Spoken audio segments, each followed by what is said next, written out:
Un sanctuaire détruit, submergé de cadavres, était illuminé par une personne unique. Il utilisa une sorte de magie au sol, implorant une réponse. S'il restait des survivants, il devait te répondre. Et s'il ne pouvait parler, qu'il bouge ou émette un son. Il implora en irradiant son pouvoir magique, pensant qu'au final, il ne restait plus personne et qu'il était le dernier survivant. Mais quelqu'un se reflétait dans son élève, disant que celui qui avait consolidé les démons pour la première fois, menant l'humanité à l'effondrement total, s'appelait Grand Prêtre. L'homme aux cheveux blancs répéta quelques mots dans une langue ancienne, sauvant un bébé des griffes d'un démon, l'emmenant loin de ses créatures. Dans la guerre contre les démons, venus de leur plan démoniaque, les mages de la tour de magie blanche le suivirent, risquant tout pour l'avenir de l'humanité. Sans eux, personne n'aurait pu accomplir ce qu'ils firent. Une silhouette humanoïde apparut dans cette scène sanglante du sanctuaire et déclara que le 28 avril, à 15h12, elle avait confirmé que le grand prêtre ne respirait plus. Le mage appela cette femme Edna. Dernier dragon et observateur qui consigne l'histoire, Edna Sol la classe. Elle appela le maître de la tour de magie blanche, lui annonçant une bonne et une mauvaise nouvelle, et le mage lui dit de commencer par la mauvaise. Edna expliqua que l'armée démoniaque avait envahi la tour blanche, entraînant la mort de la plupart des mages et la destruction de la tour, incinérant les mages et leurs recherches. Le maître de la tour s'enquit de la bonne nouvelle et affirma que les forces impériales étaient arrivées plus tôt que prévu et qu'elles secouraient les survivants et ses disciples. Toussant, l'homme dit que c'était un soulagement, mais Edna voulut savoir s'il regrettait la leçon du jour. Il nia, affirmant qu'en raison de la personne qu'il avait choisie et amenée à lui, il ne pouvait regretter sa décision devant eux. Edna lui demanda s'il avait quelque chose à dire. L'homme lui demanda de s'occuper de ses disciples de temps en temps, car ils étaient jeunes et enthousiastes. Edna répondit qu'elle s'en occuperait occasionnellement. Il fit une remarque ironique sur un dragon s'inclinant devant un simple humain. Le dragon expliqua qu'il avait raison de le remarquer, car le continent, et elle-même, n'oublieraient pas les sacrifices consentis par la tour de magie blanche. L'homme répondit que c'était évident si tel était le cas, songeant que ce serait mentir de prétendre n'avoir aucun regret, car il était le meilleur mage, mais un piètre chef. Mais si par hasard on lui en offrait une autre, même traitée de méchant, il voudrait vivre égoïstement, juste pour lui-même, pensant à ses disciples. L'homme désirait vivre ainsi. Edna ferma les yeux du maître de la tour de magie blanche, disant qu'à 15h47, elle confirmait que le maître de la tour de magie blanche, Oscar Sage, n'était plus parmi les vivants. Le grand prêtre avait ôté la vie à des centaines de mages en action, dont Oscar Sage, mage de niveau 9, qui y perdit la vie. Une légère brise souffla dans une immense tour. Un homme aux cheveux noirs était allongé sur un lit, et un homme aux cheveux blancs le regardait. Une feuille toucha la main de l'homme.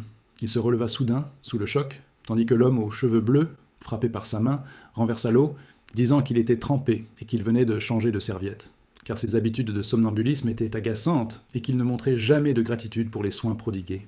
L'homme répéta cela, disant qu'il s'était endormi, et plus grave encore, qu'il pensait mourir, affirmant être certain que le grand prêtre lui avait transpercé le cœur. Puis il tenta d'expliquer ce qui se passait, mais fut interrompu. Un homme blond, furieux, dit qu'il était réveillé. Le garçon aux cheveux bleus ordonna à l'aîné de se calmer, car il n'était réveillé que depuis 5 minutes. Mais l'aîné dit à Franck de partir, car il veillerait à le faire payer. Oscar Sage lui demanda comment il était en vie. L'aîné répéta cela avec colère et dit qu'il devait trouver fascinant d'être en vie, tandis qu'Oscar remarqua qu'il devait être un mage de la Tour Blanche. Puis, il lui ordonna d'expliquer la situation en détail, et l'aîné répéta cela, furieux de devoir s'expliquer. Il s'avança pour le gifler, lui disant de réfléchir et de supplier.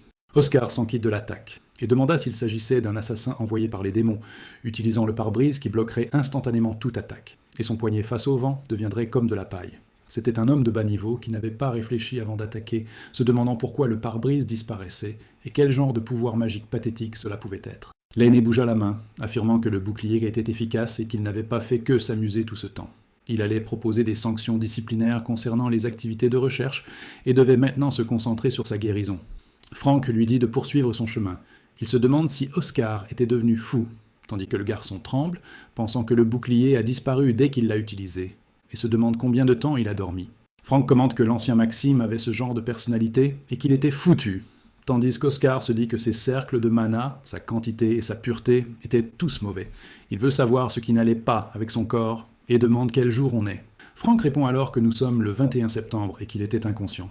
Oscar veut savoir s'il a dormi pendant 5 mois, et Franck lui demande de quoi il parle puisqu'il ne s'est écoulé qu'un seul jour. Oscar dit que dans tous les cas, il devrait appeler Lloyd, et s'il n'est pas là, alors Gilly ou Sacha, pour savoir exactement ce qui s'est passé. Franck lui conseille d'oublier ces traîtres, et veut savoir pourquoi il prononce le nom du maître de la tour de manière si informelle. se demandant si c'est un effet secondaire de l'oubli. Parce que Lloyd Schultz a abandonné la Tour Blanche et est devenu disciple du maître de la Tour Rouge, et que Gilead Dominic a volé et s'est enfui avec un livre de haut niveau. Oscar remarque que l'air autour de Frank est immobile, puis il répète que Sacha est le maître de la tour, et se demande comment un enfant de 5 ans a pu y parvenir. Son ami se demande pourquoi il omet les 20 qui l'ont précédé. Le mage pense que certaines personnes ont une imagination débordante et se demande pourquoi il s'en prend à un enfant. Mais c'était tout naturel. Voyant un étrange reflet dans la vitre, Oscar se demande qui est cette personne dans le miroir, disant qu'il n'arrive pas à y croire après l'avoir vue, car 20 ans s'étaient écoulés depuis sa mort et tant de choses avaient évolué. Maintenant, des choses illuminaient les rues, et même des voitures circulaient. Tout cela grâce à la révolution de l'ingénierie magique. Ils pensent qu'ils ont dû adorer voir cela, car même avec l'effondrement du monde, ils ont tout abandonné et ont organisé toutes les informations qu'il avait apprises sur le propriétaire de ce corps. Oscar Crushen fut enlevé par la tour magique à l'âge de 10 ans, et en a aujourd'hui 20, mage de niveau, un issu d'une famille noble déchue. Mais c'est un mage pitoyable pour un niveau 1 à 20 ans. Du coup, il tenta d'accélérer sa progression en achetant un élixir illégal, mais après l'avoir bu, il s'effondra. Tout cela était logique, car si cela avait fonctionné, son mana aurait été multiplié par plusieurs, et de plus, sa vie aurait été en danger pour illégalité, étant mort d'une surcharge. Mais il remarque quelque chose de différent dans son corps, se demandant ce que c'était, car il avait trop de mana pour un mage de niveau 1, et c'était le mana le plus pur, encore brut, se demandant s'il avait été obtenu grâce à cet élixir illégal. Mais une goutte de sang coule de son doigt. Oscar demande ce que c'est. Des impuretés s'échappent du bout de son doigt, tombent au sol et se dissolvent instantanément. Oscar est surpris de voir cela, se demandant s'il s'agissait d'une sorte de poison et pourquoi il était dans son corps. Mais il dit qu'il le comprend maintenant, car il avait une intuition à propos de cette situation. Premièrement, son élixir illégal n'était pas le coupable, car un élixir digne de ce nom aurait été impossible à acheter, même à un prix élevé. Le problème était qu'Oscar ignorait la présence de poison après avoir réfléchi à la quantité de liquide qui en avait coulé. Autrement dit, il n'avait pas perdu la vie à cause d'une surcharge, mais à cause du poison. Et ce niveau de poison était bien trop élevé pour avoir tué un mage de niveau 1. Et sans lui, il aurait été difficile de le retrouver. Serrant le poing, Oscar se lève et dit qu'il ignore qui jouait avec son âme, mais que grâce à cela, il avait eu une seconde chance après y avoir réfléchi avant de perdre la vie. Une vie égoïste pour lui-même, et ce n'était pas un mauvais début. Il prétendait que, pour avoir écrasé Oscar en lui donnant ce corps, il le vengerait. Aux abords de Surin, quelqu'un rapporte avoir eu des nouvelles de la boutique. Leur chef demande à être abordé formellement, et le subordonné s'excuse, mais le patron veut juste savoir la nouvelle. Le subordonné affirme alors que les boutiques ont été détruites de l'intérieur par un mage, et le patron claque sa bouteille sur la table, demandant qui a fait ça. Il explique que le mage cherchait la personne qui a vendu l'élixir et demande s'il aurait pu écraser Oscar.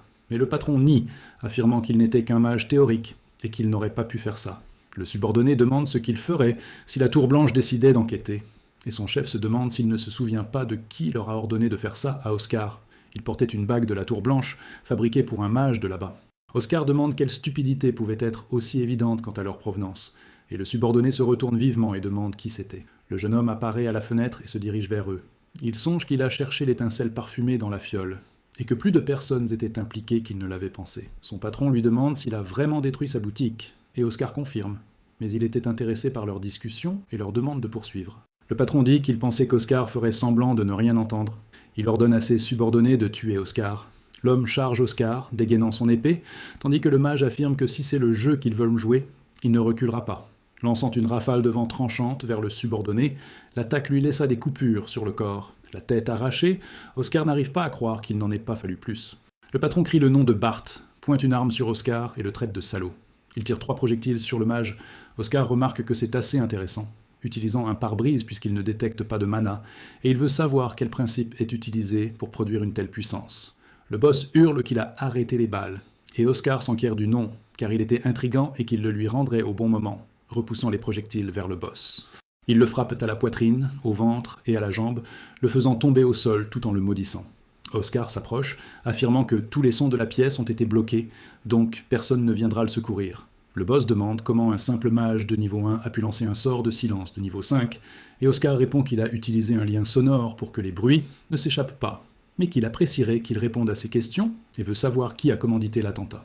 Le boss lui ordonne d'arrêter de dire des bêtises, mais il est interrompu par un coup de pied au visage. Oscar commente que sa fierté vaut plus que sa vie, et que ce n'était pas si mal. Il reçoit alors un sort sur son corps. Il ressent une douleur intense dans tout son corps. Oscar avait relié le vent à son corps, et il avait l'impression que des milliers d'aiguilles le transpercèrent de l'intérieur. Mais il dit qu'il n'aime pas jouer avec la vie des gens, alors il devrait juste parler. L'homme le supplie d'arrêter, promettant qu'il lui racontera tout. Oscar accepte et lève le sort, lui ordonnant de tout révéler sur le client. Son supérieur affirme que le client lui a donné un élixir et de l'argent, leur demandant de le vendre à Oscar à bas prix, ce qu'ils ont accepté. Oscar demande à quoi ressemblait l'homme. L'homme affirme qu'il portait une capuche, ce qui l'empêchait de voir son visage, mais il portait bel et bien un anneau de la tour blanche. Oscar s'interroge, pensant qu'il s'agissait probablement d'une stratégie pour tromper l'homme, mais le supérieur affirme que l'homme avait une odeur unique, comme une menthe fraîche et claire, et que c'était tout ce qu'il savait. Oscar demande ce qu'il aurait fait après s'être donné la mort, et le supérieur répond que la tour blanche est en difficulté depuis qu'elle a été retirée des 4 tours principales, et qu'il ignore s'ils enquêteront. Oscar demande de quoi il parle, et le supérieur veut savoir s'il était censé le savoir. Le mage prétexte qu'il a oublié après avoir pris l'élixir, et le supérieur lui ordonne d'aller chercher les documents. Il cherche les documents dans un tiroir. Il les lui tend, affirmant qu'il s'agit des documents pertinents. Oscar pense que, à partir de la Tour Blanche, le 28 avril a été marqué comme la Nuit Blanche, car le grand prêtre y a perdu la vie. De toutes les tours, c'était la pire. Et une annonce importante devait être faite lors de cette Nuit Blanche. Oscar se rappelle que la Tour Blanche ne possédait pas de magie avancée, car il se souvient des documents d'Edna qui mettaient en garde contre une telle éventualité. Il demande au chef de lister les activités des 4 principales tours magiques. La tour jaune de l'Ouest contrôle l'électricité et a inauguré une grande ère d'ingénierie magique, contribuant à la création d'objets révolutionnaires. La tour bleue du Sud a contribué à l'eau potable, à l'agriculture et aux potions. Et la tour rouge du désert de l'Est a rejoint les rangs militaires, participant aux missions de suppression de monstres. Oscar s'enquiert de la tour blanche. Le chef répond qu'ils effectuent des livraisons. Le mage, perplexe, demande s'il parlait de livraison comme celle d'objets. L'homme répond que les mages de la Tour Blanche peuvent voler et ont l'avantage de livrer rapidement des objets. Oscar demande ce qu'il entendait de ridicule, pensant que les mages de la Tour Blanche volent haut dans le ciel et la dominent, symbole de liberté et de bravoure comparé aux dragons et aux aigles. Oscar demande qui a eu cette idée absurde, et le patron répond que c'est l'actuel dirigeant de la Tour Blanche. Le mage se dit que ce devait être son propre gosse. Il s'enquiert de l'industrie agricole et de l'eau potable, se demande si les potions n'étaient pas censées être la plus grande source de profit pour une tour magique, et pourquoi la tour bleue en a pris le contrôle.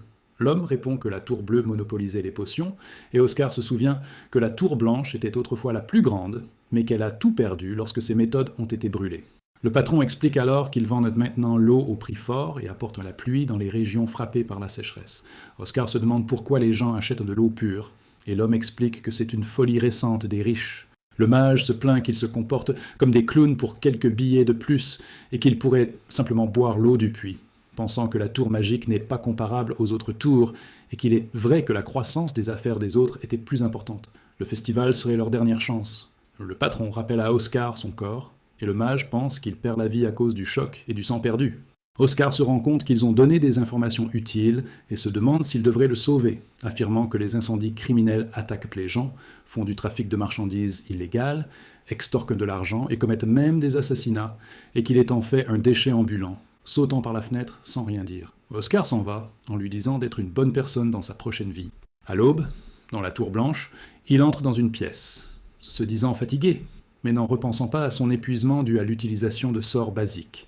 Il veut savoir de quel genre de corps il s'agit, et si, dans son état actuel, il pourrait utiliser cette magie, celle qui a fait d'Oscar Sage le plus grand mage de l'histoire humaine, les archives du vent. Mais elle se disperse, et il dit ne pas pouvoir l'utiliser pour l'instant. Il doit d'abord améliorer l'état de ce corps et lancer un sort de scan, car il doit simultanément lire davantage d'informations à son sujet. Ses souvenirs étaient confus, malgré les informations de Franck, mais il était crucial d'en apprendre davantage sur Oscar Cruchen s'il voulait sauver ce corps. Héritier du comte Cruchen, il était le seul survivant d'un incendie catastrophique dans son manoir. Le monde magique tout entier le reconnaissait comme un génie prématuré, et les attentes étaient grandes, chaque faction cherchant à le recruter. 6 ans plus tard, il entra à l'Académie impériale de magie, mais n'obtint que des notes théoriques en magie. Grâce à la thèse extraordinaire qu'il a publiée, il était facile de prouver qu'il était un génie. On se demandait comment quelqu'un comme lui pouvait encore être de niveau 1, et ce par malchance, puisqu'il souffrait du syndrome de déficit en mana, alors qu'il aurait pu être un grand mage capable de représenter sa génération. Oscar répète ce syndrome, et si c'est vrai, il est logique qu'il soit de niveau 1, puisqu'il comprend la magie mieux que quiconque, mais ne sait pas l'utiliser. Oscar affirme que le scan est terminé, lui demandant de confirmer les résultats, et remarquant quelque chose de différent. puisqu'il ne souffre pas de déficit en mana, et Oscar, impressionné, affirme que ce n'est pas une maladie mais que quelqu'un a scellé son circuit. Le syndrome de déficit en mana empêche d'accumuler de la magie, et même avec 20 circuits, une personne atteinte ne peut dépasser le niveau 3, faute de connexion. Oscar Cruchen était donc un cas différent. Son circuit physique n'était pas intrinsèquement déformé, il était lié délibérément par quelqu'un. Si cet homme était vraiment un génie, il aurait dû savoir qu'il n'était pas atteint du syndrome de déficit en mana. Ça aurait été incroyable qu'il écrive ça dans son journal. D'après Frank, Oscar Cruchen était alcoolique, et se demandait s'il aurait pu être un personnage qu'il avait créé volontairement. Il savait que quelqu'un avait bloqué son circuit, et s'était ensuite comporté comme un enfant gâté. Si c'est le cas, cela explique pourquoi il a essayé l'élixir illégal, car dans cette situation, il n'aurait cru en personne. Oscar devait briser ses chaînes. En revanche, il lui suffisait de relier les liens et il y parviendrait. Trouvant un livre parmi les Oscars, entièrement annoté, une réinterprétation de la magie de base, Oscar commence à le lire, prenant conscience de quelque chose sous un angle différent. Certaines notes mentionnent que la trajectoire du coup de vent est ennuyeuse, et que le bouclier de vent, qui est un sort défensif, pourrait être utilisé offensivement en analysant le comportement de l'arme. Oscar pense que le concept du bouclier de vent avancé était similaire à la façon dont il l'utilisait, complètement différent de l'idée et du principe d'une compétence défensive. De plus, il a écrit sur la façon de l'utiliser dans chaque situation, et il y avait de nombreux sorts de base qu'il a créés lui-même. Il ne pouvait pas faire de magie seul, mais il mena toutes ses expériences mentalement, comprenant qu'on le qualifiait de génie, car il partageait une même interprétation de la théorie, et de surcroît. Rien qu'en lisant ce livre, il comprit qu'il n'avait jamais abandonné la magie, et qu'il travaillait plus dur que quiconque, et sa passion criait son amour pour la magie. La dernière phrase disait qu'il espérait que ce livre résonnerait dans la plus faible brise de la Tour Blanche, car il était écrit par un mage confronté à son plus grand défi. Oscar pensait qu'il était conscient, car il savait tout. Mais il a quand même accompli tout cela seul. Répétant le nom d'Oscar écrasant, il se lève de sa chaise, se prenant pour un jeune mage qui n'a pas abandonné face à son destin cruel, et marche seul en silence sur un chemin, assis sur un canapé dans la pièce. Oscar jure en son nom, en tant que 17e maître de la tour magique, qu'il dénouera le nœud qu'il n'a pu défaire lui-même. De plus, il fera payer ceux qui lui ont brisé les ailes. Au milieu d'une serre, Oscar marche, se demandant pourquoi il allait ainsi, se rappelant s'être endormi d'épuisement après avoir commencé à dénouer son circuit physique. Mais il entend quelqu'un appeler leur maître. Oscar Sage était assis par terre, réuni avec ses disciples. Le jeune homme pense que cela est dû à un rêve maudit. Le démon du vicomte des cauchemars lui avait jeté une malédiction. À chaque fois qu'il dort, il se souvient du passé. Honnêtement, il espérait que la malédiction serait levée après avoir pris possession de ce corps, mais il semblait que la malédiction était liée à son âme, et non à son corps. Il se demandait s'il pouvait avoir de la chance, car les rêves concernant ses élèves n'avaient pas changé et n'étaient pas de simples passe-temps émotionnels. Les enfants répètent ce que dirait le professeur, et Oscar confirme, expliquant que la magie, bien que physiquement identique, se divise en amélioration, accélération, équilibre et autres. Lloyd affirme que la tour blanche utilise le type d'harmonisation, et son maître confirme, car la magie du vent était la meilleure. Sacha demande si chaque tour magique a une préférence pour un type de magie, et Oscar explique que les différents types de magie ont des affinités différentes. La tour dorée privilégie la vitesse, utilisant l'accélération. La tour rouge privilégie le feu, elle utilise donc l'amélioration. Les tours bleues et blanches utilisent le type équilibre. Gilead crie qu'il veut de la magie de type accélération, car la lenteur est frustrante, et Oscar répond que, malheureusement, il ne peut pas choisir, c'est inné. Sacha demande comment ils savent avec quoi ils sont nés, et son maître répond que c'est plus facile qu'elle ne le pense, lui demandant de tendre l'index et d'utiliser la magie. La fillette dit que c'est la première fois qu'elle utilise ce sort, et que cela prendrait du temps, mais son maître ne la presse pas, alors elle utilise la magie et dit que quelque chose va arriver. Oscar dit que c'est le type harmonie.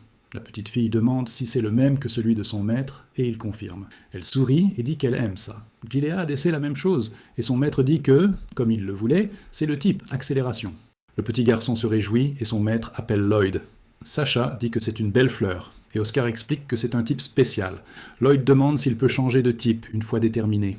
Son maître répond que c'est un type rare, présent chez moins de 1% des mages, et lui demande pourquoi il voudrait le changer. Le garçon dit qu'il préférerait avoir le type équilibre comme son maître, et celui-ci commence à râler, se demandant ce qu'il devrait faire, car il voulait donner plus de cours particuliers à Lloyd, et se demande ce qu'il ferait s'il lui donnait un nouveau type. Le garçon répète l'histoire des cours particuliers.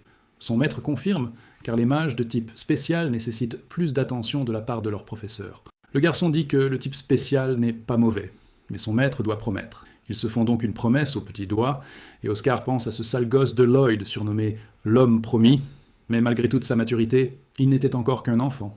Une radio se met à jouer sur le mur à côté de lui, annonçant un message de la salle radio appelant le mage Oscar Cruchen, qui doit se rendre au laboratoire 4202. Il se demande depuis combien de temps il a dormi, car il lui reste 8 circuits imphysiques. De plus, en débloquant ses circuits de mana, il a gagné 2 lignes de mana et est maintenant niveau 2. Qui pourrait croire qu'il serait heureux d'atteindre ce niveau ? Le vieux Maxime lui demande comment il se sent, car d'après Franck, il semble aller mieux. Oscar s'approche et confirme, tandis que le vieux hoche la tête, pensant que ce vieux est en fait son cadet, Maxime Bisque, 45 ans. Oscar se dit que Maxime est entré dans la tour bien des années après lui, mais qu'il était désormais vieux et un vieux. Malgré tout, il était honnête et appliqué, et il avait donc un bel avenir. Il le suivait, l'appelant Senior, puis maître de la tour magique, ce qu'Oscar trouvait mignon. Il travaillait dur car sa magie reflétait son âge. Maxime lui demande pourquoi il riait, mais il répond ensuite qu'il a reçu un rapport sur la famille du chef Gordon et qu'il agissait comme si son patron était en train de perdre la vie. Maxime lui demande s'il a quelque chose à dire à ce sujet. Mais Oscar nie, ignorant les raisons de sa mort. Il s'agit pourtant d'une tentative de suicide. L'élixir avait été empoisonné et des pots de vin avaient été versés pour son assassinat. Maxime demande si c'est pour cela qu'il a agi. Oscar confirme, affirmant qu'il a essayé de parler, mais qu'ils ont tenté de le tuer, affirmant que l'argent était parfaitement légitime. Le livre contient le contrat qui le prouve. Et Maxime dit « comprendre », car c'était en état de légitime défense. Oscar se dit reconnaissant, mais demande une faveur personnelle à l'aîné. Il aimerait rencontrer la dirigeante de la tour magique. L'aîné ferme les yeux, affirmant que ce n'est pas difficile, puisqu'il est censé avoir des discussions magiques avec elle. Oscar pense qu'il avait l'habitude de discuter de magie avec Sacha, et l'aîné lui dit qu'il pourrait la rencontrer dans 6 mois. Le jeune homme est choqué, pensant que ce serait la veille du festival. Maxime explique qu'elle est en déplacement professionnel pour une commande importante, et Oscar veut savoir pourquoi le maître de la tour s'occupe d'une tâche aussi mineure, mais dit que le mage était absent, ce qui est honteux. Conscient de cela, Sacha doit y aller en personne, et il s'excuse de son impolitesse, mais veut connaître le niveau du maître de la tour. Maxime dit qu'elle est au niveau 7, et le garçon réalise qu'à son âge, il était déjà au niveau 9, mais elle en est encore loin, même si avec son talent, elle devrait au moins être au niveau 8. L'aîné dit qu'ils s'occuperont des rapports et lui demande s'il s'est remis à s'entraîner à la magie offensive. Oscar répond qu'il s'entraînera quand il en aura l'esprit, et l'aîné le laisse partir. Quelqu'un s'approche de la porte juste au moment où le garçon s'en va. Maxime demande ce qui amène le chef adjoint de la tour ici, et Amel Glimwitz lui demande de ne pas être aussi strict avec l'enfant. Mais il semble qu'il soit trop tard. L'aîné dit qu'il devra le gronder s'il a des ennuis, et Amel acquiesce, mais dit que c'est lui qui l'a amené ici et qu'il se soucie de lui. Pensant que même la magie de base ne se perfectionne pas en un jour ou deux, il étudiait dur en secret. Puis, il traite Oscar de gosse, car il travaille plus dur qu'il ne le pensait. Amel demande s'il devrait aller à la réunion de l'aîné, car Fidelina les attendait. Oscar monte donc au 10e étage et s'avance, persuadé d'avoir vu ses élèves en rêve et d'avoir voulu s'y rendre. L'endroit lui paraît vide, tandis qu'un jardinier s'approche. Il annonce que c'est le jeune maître Oscar, tandis que le garçon lui demande qui il est. Le jardinier se présente comme Wilter et dit qu'il gère les installations de la tour magique. Il semble que les rumeurs selon lesquelles Oscar aurait perdu la mémoire soient ces qu'elles non fondées, car ils ont beaucoup parlé. Oscar demande jusqu'où ces rumeurs se sont propagées et ce qu'il entend par « jeune maître Oscar ». Wilter répond qu'il travaille là depuis l'ancien maître de la tour, Oscar Sage. Le garçon est surpris d'entendre cela, affirmant que c'est une bonne façon de les différencier et qu'il commencera à l'utiliser aussi, puis demande s'il peut encore être son interlocuteur. Wilter le remercie pour sa proposition, mais précise que ce sera difficile car il quitte bientôt la tour. Le garçon demande ce qu'il fera, et le vieil homme répond qu'il y travaille depuis 40 ans. Il a servi sous 3 maîtres pendant son mandat, et ses collègues ont toujours changé, mais il était le seul survivant de son département. S'il est si resté si longtemps, c'est parce que l'ancien maître, Oscar Sage, a dit quelque chose lors de sa cérémonie, affirmant que tous les habitants de la tour étaient nécessaires. Oscar tousse, et le vieil homme dit que cela semblait amusant, mais qu'à partir de ce moment, il a travaillé en se croyant un véritable membre de la Tour Blanche. Le garçon dit que ce n'était pas vraiment drôle, et le vieil homme le remercie, ajoutant que de toute façon, il partira. Oscar lui demande ce qu'il entend par là, mais le vieil homme répond que, comme le sait le jeune maître, la tour a connu des difficultés ces derniers temps, notamment concernant les installations. Les finances ne sont plus ce qu'elles étaient. Le mois prochain, il y travaillera depuis 40 ans, et Oscar demande si c'est à cause de la récompense pour longs états de service. Tous les membres de la tour, sauf les mages, reçoivent une médaille pour longs états de service et une récompense monétaire à leur 20e et 40e année de service. Ils recevraient donc 200 000. Wilter explique que la tour actuelle n'a pas les moyens de payer cela, et que pour cela, beaucoup devraient risquer leur vie pour obtenir des commandes. Il ne peut accepter de penser ainsi, car quoi qu'on en dise, cet endroit est sa seconde maison. Oscar pense ignorer que c'était si terrible, mais il pensait que la Tour Azur faisait des choses étranges pour de l'argent, se demandant qui il était pour sous-estimer leur travail, alors qu'ils avaient appris à gagner beaucoup d'argent et étaient en avance sur l'histoire. De son côté, il n'a que des titres, héros de guerre, sauveur de l'humanité, des titres honorables, mais qui n'ont pas rapporté de récompense autour depuis des décennies. Wilter l'interpelle donc, lui demandant pourquoi il serrait si fort les poings. Oscar demande quand il compte partir, et le vieil homme répond que ce sera dans 2 semaines. Il demande au jeune maître d'aller à l'infirmerie et d'appliquer un remède sur la blessure. Oscar espère pouvoir continuer à être son interlocuteur, car le vieil homme n'a pas besoin de partir. Il est sûr d'y parvenir, pensant qu'il lui faut une méthode pour gagner beaucoup d'argent afin que cela ne se reproduise plus. Oscar se demande alors comment il s'y prendrait, car il ne pense qu'à la recherche, à la lecture et aux commandes. Or, ce serait problématique si le paiement tardait trop, et qu'il n'était encore qu'un mage de niveau 2. Il lui faut donc un travail bien rémunéré, et les potions sont sa seule option. Remarquant quelque chose de différent en lisant le journal, il repense à ce qu'il a vu. Dans le bureau du vice-maître, l'aîné Fidelina commente qu'ils ne peuvent ignorer cette fois-ci, car il s'agissait d'une fraude. Maxime affirme que c'était une erreur. L'aîné l'interrompt et lui demande ce qu'il veut dire. Le vieil homme affirme que le coupable y réfléchit en ce moment. Fidelina lui demande s'il compte le laisser partir, car le vol est une habitude qui ne fait qu'empirer. Maxime lui conseille de ne pas s'inquiéter, car il n'y a de toute façon pas grand-chose à voler dans leur tour. La femme se plaint qu'il réfute tout ce qu'elle dit et lui demande de placer le garçon en isolement. Mais le vieil homme refuse, car cela n'a aucun sens de soumettre un enfant de niveau 1 à une telle épreuve.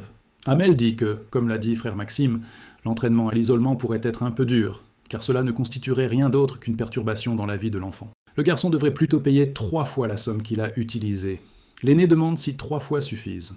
Hamel décide alors de passer au sujet suivant, expliquant qu'ils ont très peu d'argent et doivent prendre une décision rapidement, car ils ont beaucoup d'installations inutilisées et qu'en vendant le matériel de production de potions, ils pourraient vivre confortablement pendant au moins 3 mois. Hamel refuse, et la femme appelle le vice-maître, mais il répond que c'est une tour magique, où les mages viennent étudier la magie et partager leurs connaissances. Il n'y a donc pas d'air frais dans une pièce fermée, et ils ne peuvent pas vendre leur avenir pour satisfaire leur faim du jour. L'aîné demande s'ils ont seulement un avenir, car ils l'attendent depuis 20 ans, et Maxime crie son nom. La femme dit au vice-maître d'être honnête, car même si un génie de ce niveau pouvait sauver la tour, il ne viendrait pas à eux. Hamel tente de dire quelque chose, mais il est interrompu. L'aîné se retourne et demande qui ils sont, puisqu'ils sont en réunion. Le vieil homme lui dit d'entrer. Oscar salue les aînés et se présente. Le vice-maître demande ce dont il a besoin, et Oscar suggère quelque chose, car il veut créer une entreprise. L'aîné crie à tue-tête, car il est hilarant. Après avoir volé des fonds de recherche il y a quelques jours, et maintenant le mage veut créer une entreprise. Oscar dit avoir trouvé un article en lisant de vieux journaux, et dit que l'état du vin est en quarantaine à cause d'une terrible épidémie de grippe. Hamel commente qu'il a vu cela aussi, et les gens disent que ce doit être la grippe cadenas, ce qui est une terrible nouvelle si c'est vraiment cette grippe. Actuellement, il n'existe aucun remède contre la grippe cadenas, et autrefois, la Tour Blanche possédait le vaccin, mais la recette a été perdue il y a 20 ans.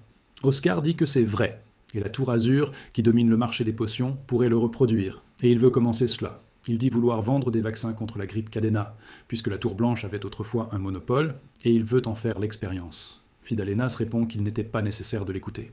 La Tour Magique et l'entreprise pharmaceutique ont investi des sommes colossales dans les laboratoires, mais personne n'a réussi à reproduire le vaccin pendant les 20 années suivantes.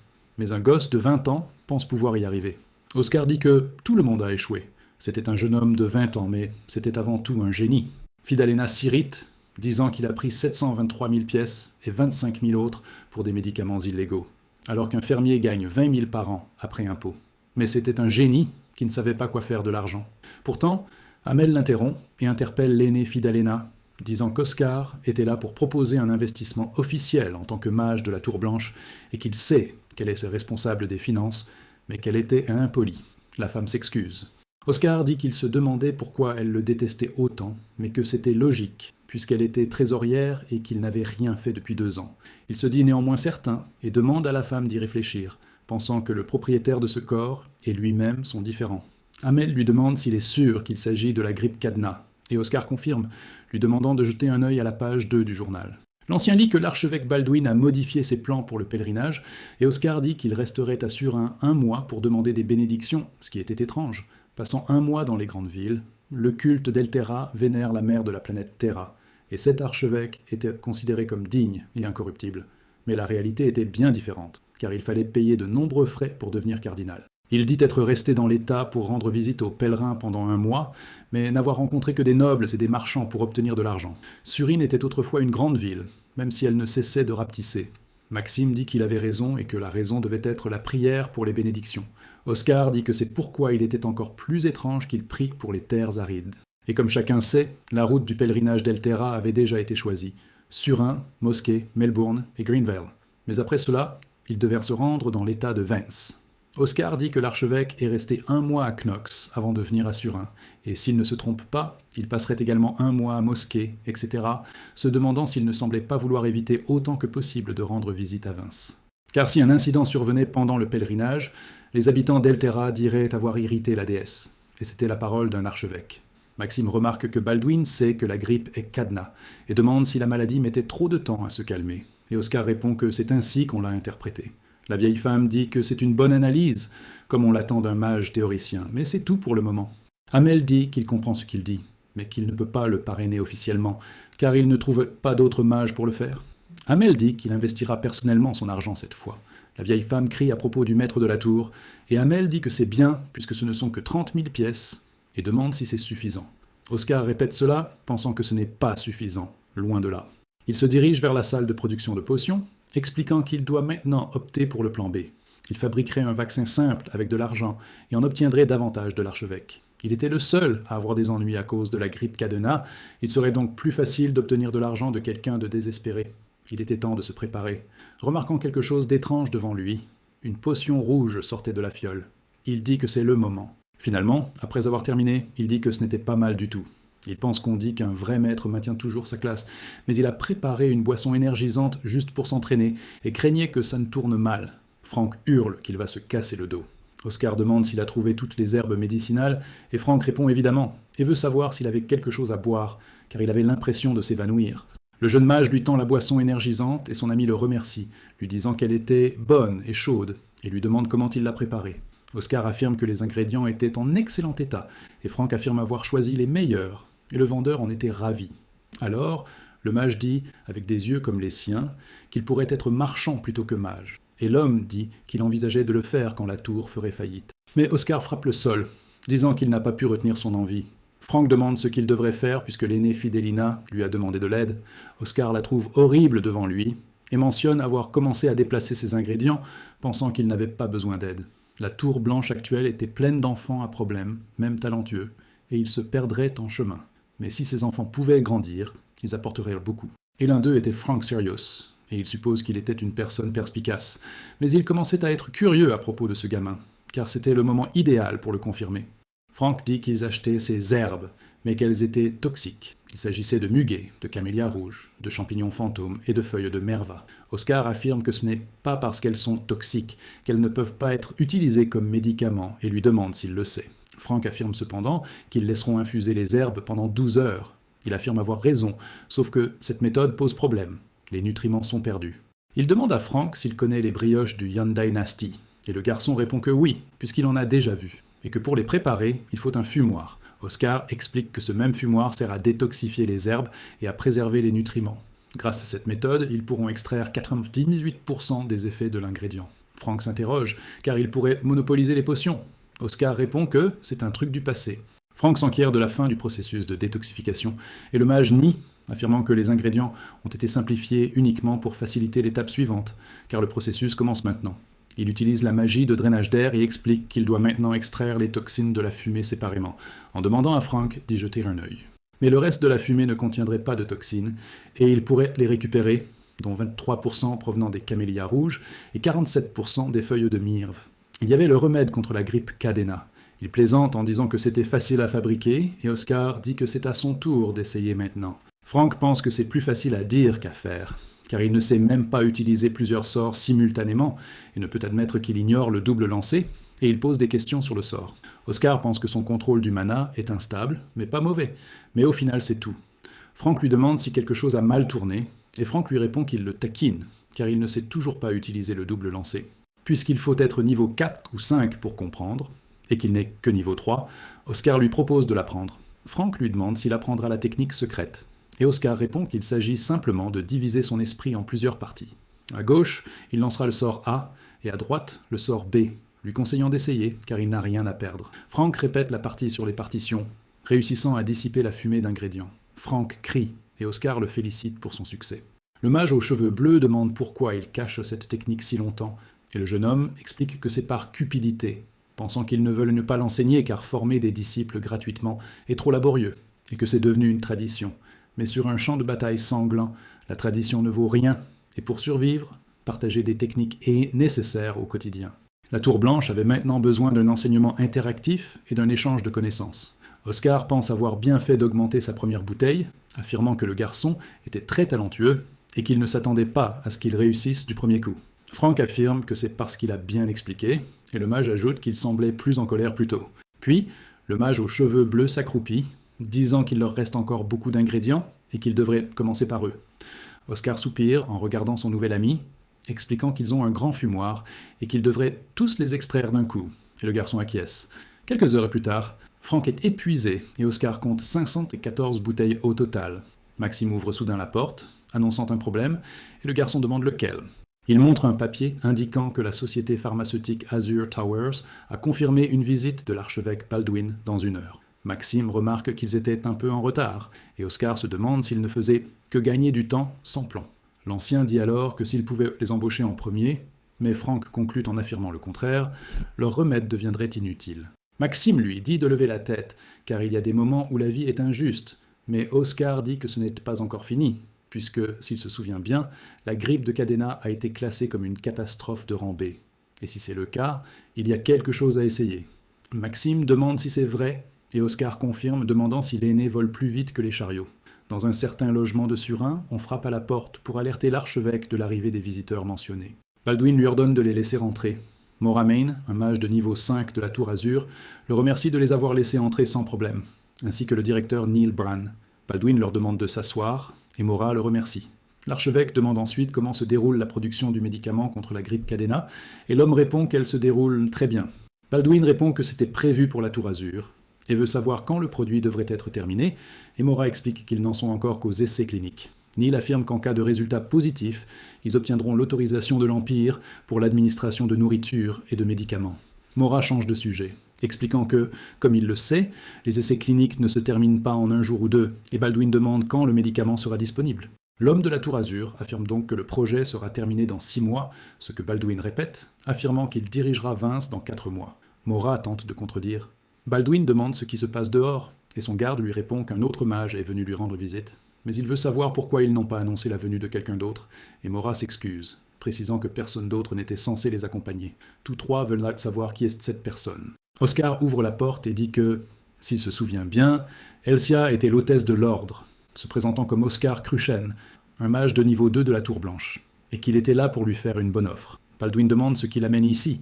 Oscar répond qu'il est là pour vendre le remède contre la grippe Cadena. L'archevêque affirme que le timing est parfait, que les 2 autres étaient là pour la même chose, et lui demande s'il était en retard. Mais Baldwin nie, car il n'était pas préparé. Oscar dit que c'est un soulagement d'entendre cela, car la Tour Blanche est prête à négocier si nécessaire. Mora crie que c'est un mensonge et que la Tour Blanche n'a pas d'argent pour développer un remède. L'archevêque lui demande son nom de famille, et le garçon répond que c'est Cruchen. Le prêtre veut donc savoir s'il a vraiment le remède. Oscar demande comment il a osé mentir à un archevêque de l'ordre El Terra, en ouvrant une boîte et en disant qu'elle contenait un échantillon. Baldwin demande si, en cas de négociation, il pourrait en produire beaucoup, et Mora tente d'appeler l'archevêque. Mais le prêtre lui demande ce qu'il faisait, prétextant qu'il n'était pas préparé. Et le mage répond qu'ils n'ont pas l'autorisation de l'Empire pour l'administration des denrées alimentaires et des médicaments. Se tournant vers Oscar et affirmant que c'est clair, il veut savoir s'il a obtenu l'approbation impériale, ce à quoi le garçon répond par la négative. Mora affirme que, comme prévu, la Tour Blanche n'est pas dans une situation différente de la leur et qu'ils pourront produire le traitement en masse une fois approuvé. Mais elle doit aussi se rappeler qu'il parle de la Tour Blanche et que, compte tenu de l'histoire de la Tour Azur, ce sont eux qui devraient gérer le traitement et développer le meilleur médicament. Oscar se plaint d'avoir trouvé amusant de l'entendre parler de l'histoire de la Tour Azur devant un mage de la Tour Blanche. Mora s'irrite et lui ordonne de se retirer immédiatement. Mais le jeune mage affirme que, selon l'histoire du continent, la Tour Blanche était la première, Et le mage de la Tour Azur tente d'argumenter que la différence n'était que de 5 ans. Oscar répète que c'était une petite différence, mais c'est précisément celle que tous les dirigeants de la Tour Azur ont tenté de combler sans jamais y parvenir en 10 000 ans. Ainsi va l'histoire, et il a dû oublier qui monopolisait les potions il y a à peine 20 ans. Mora dit que c'était du passé et que personne ne s'en souvient. Mais Oscar se retourne furieux, répétant que personne ne s'en souvient et affirme que c'est une façon de penser, tandis que les membres de la Tour Azur s'interrogent eux aussi sur l'aura de ce niveau. Oscar dit qu'il veillera à ce qu'ils s'en souviennent, mais une secrétaire ouvre la porte, s'excusant de l'interruption et prétextant un appel urgent. Baldwin demande qui appelle, et la secrétaire répond que c'est du Seigneur de Vent. L'appel remercie l'archevêque pour son immense gentillesse, et Baldwin répète. Puis le Seigneur de Vent explique qu'ils ont reçu le remède contre la grippe Cadena. L'ancien de la Tour Blanche a dit qu'il l'avait préparé en secret, et qu'il fallait remercier l'archevêque, car tous les patients ont été guéris en quelques heures, et c'était un miracle. Oscar sourit ensuite. Baldwin dit que c'est bon à entendre et veut en savoir plus sur les effets secondaires, et le Seigneur dit qu'il n'y en a pas eu, et que c'était incroyable, mais veut savoir quand ils recevront le 2e lot. Parce qu'il a demandé à l'ancien de la Tour Blanche, mais l'ancien a dit que c'était à l'archevêque de décider. L'archevêque dit qu'il enverrait la 2e cargaison dès qu'elle serait prête, mais que cela ne devrait pas prendre trop de temps. Le Seigneur le remercia et mit fin à l'appel. Baldwin demanda si Oscar Cruchen était l'auteur de cet acte, et le garçon répondit que oui, tout sembla bien s'être bien passé. Mora frappa la table et déclara que cela enfreignait les lois de la FDA, et qu'il serait puni. Oscar nia, car il ne connaissait probablement pas les règles, et voulait savoir s'il comprenait comment gagner des guerres. Mora lui dit de ne pas changer de sujet. Oscar se dit que cet endroit devrait rester en paix pendant au moins 20 ans, affirmant que l'équipement qui avait coûté le plus de vies lors de la guerre contre les démons était une pandémie. Malgré la rapidité avec laquelle les mages produisaient des traitements, l'approbation de la FDA prit beaucoup de temps. Sa Majesté ajouta l'article 42, clause 8 aux lois, autorisant l'utilisation de traitements spéciaux, à commencer par le traitement des blessures en temps de guerre. Cela ne modifia en rien les lois de l'Empire et de la FDA. Mora affirme qu'ils n'étaient pas en guerre, et Oscar répond qu'il existe 3 cas de guerre. Le premier est lorsqu'on combat une autre espèce ou nation, le deuxième est une révolution, et enfin, en cas de catastrophe de classe B ou supérieure. La grippe de Cadena était une catastrophe naturelle de classe B, et c'est pourquoi il n'était pas nécessaire de suivre la réglementation de la FDA. Neil affirme que si la Tour Blanche est responsable, ils peuvent aussi le faire et enverront le traitement à l'état de Vince immédiatement. L'archevêque dit ne pas comprendre la situation dans laquelle il se trouve, car la course a pris fin dès l'arrivée du traitement à Vince. Baldwin affirme que le seigneur de Vince pense qu'il travaillait avec la Tour Blanche et qu'il ne peut plus revenir en arrière et parler de la Tour Azur. Neil suggère de baisser le prix, mais l'homme religieux lui demande comment il ose, puisqu'il veut acheter son image avec de l'argent, et il tente de nier. Mais l'homme dit que c'est suffisant et ne veut plus rien entendre, et qu'ils doivent tous deux partir immédiatement. Mora se lève aussitôt, furieux. En sortant, il dit qu'il fera payer Oscar, tandis que le mage, croyant se comporter comme un méchant de roman, répond qu'il a raison et qu'il a déposé le brevet du traitement et du vaccin auprès du palais. Mora se retourne furieux, et le garçon lui dit que s'il veut le traitement, il ferait mieux de payer les droits de licence à la Tour Blanche, sinon ils pourraient tout aussi bien jeter leurs potions. À ces mots, le mage de niveau 5 serre les dents et sort, furieux. Neil fait ses adieux à l'archevêque et salue Oscar d'un signe de tête. Le garçon ressent une étrange odeur. Une odeur particulière, le parcourt. Il se souvient que le patron avait parlé d'une odeur unique, aussi rafraîchissante et claire que celle de la menthe. C'était tout ce qu'il savait. Oscar regarde la porte avec incrédulité, et l'archevêque se met à rire, demandant au garçon de s'asseoir, affirmant qu'ils pouvaient enfin discuter, car ils allaient d'abord discuter du prix, car la Tour Azur et Newtek avaient demandé 2 millions de pièces. Oscar sourit, disant que s'il le voulait, il n'en aurait que 5 millions. L'archevêque éclate de rire et lui demande s'il est sérieux. Quelques heures plus tard, à la Tour Blanche, quelqu'un demande ce que c'était. Le doyen, stupéfait, crie que c'était 10 millions de pièces, répétant ce montant tandis qu'Oscar sourit. Fidelina le serre dans ses bras et remercie le gamin, et Maxime dit qu'il a cru en lui dès le début. Amil trouve cela incroyable et veut savoir ce qui s'est passé, car même l'archevêque n'avait pas les moyens de payer une telle somme. Oscar répond qu'il s'agissait de frais supplémentaires, et le maître l'interroge à ce sujet. Le jeune mage explique ensuite les frais de licence commerciale. Amil s'enquiert, et le garçon confirme. L'annonce officielle de la Tour Blanche pourrait être une révélation pour préparer rapidement les antidotes. Mais comme il vise le poste de cardinal, après avoir reçu une révélation de la Terre-Mère, le titre d'archevêque pourrait lui plaire. Oscar dit que cela lui a plu, et qu'il voulait payer 1 million de pièces pour le contrat, en échange de quoi il a promis d'envoyer les vaccins et les antidotes dans la semaine. Amil trouve cela incroyable, car la sanction disciplinaire réclamait 3 fois la valeur des fonds volés. Mais il en a rapporté plus de 400 000, affirmant que les sanctions disciplinaires s'arrêteraient là et demandant si quelqu'un s'y opposait. Fidelina acquiesce. Le vice-maître dit alors que si Oscar a besoin de soutien, il peut venir le voir. Le garçon répond qu'il faut faire venir des mages de niveau 4 ou plus, au plus vite. Hamil accepte, car elle va chercher des volontaires, et demande à l'aînée Fidelina de l'annoncer en même temps que la tour magique. La femme demande ce qu'elle doit dire, mais le maître lui explique qu'elle devrait mentionner que la production de potions recherche des mages de niveau 4 ou plus, qui seront payés et recevront un repas de viande. Quelques heures plus tard, dans le laboratoire de production de potions, des mages se rassemblent, intéressés par la viande et la trouvant excellente. Oscar applaudit et attire l'attention des aînés, leur demandant d'écouter. Même après cela, les gens continuent de l'ignorer, mais le mage claque des doigts, activant un sort sonore, et les aînés demandent d'où venait ce bourdonnement. Oscar réclame l'attention de tous, car il les a amenés là pour créer des antidotes au vaccin contre la grippe cadenas, et il a besoin de leur aide. Les élèves se demandent pourquoi il s'agit du génie déchu, et s'il s'agit d'une autre arnaque impliquant des médicaments. Le garçon est stupéfait par les rumeurs.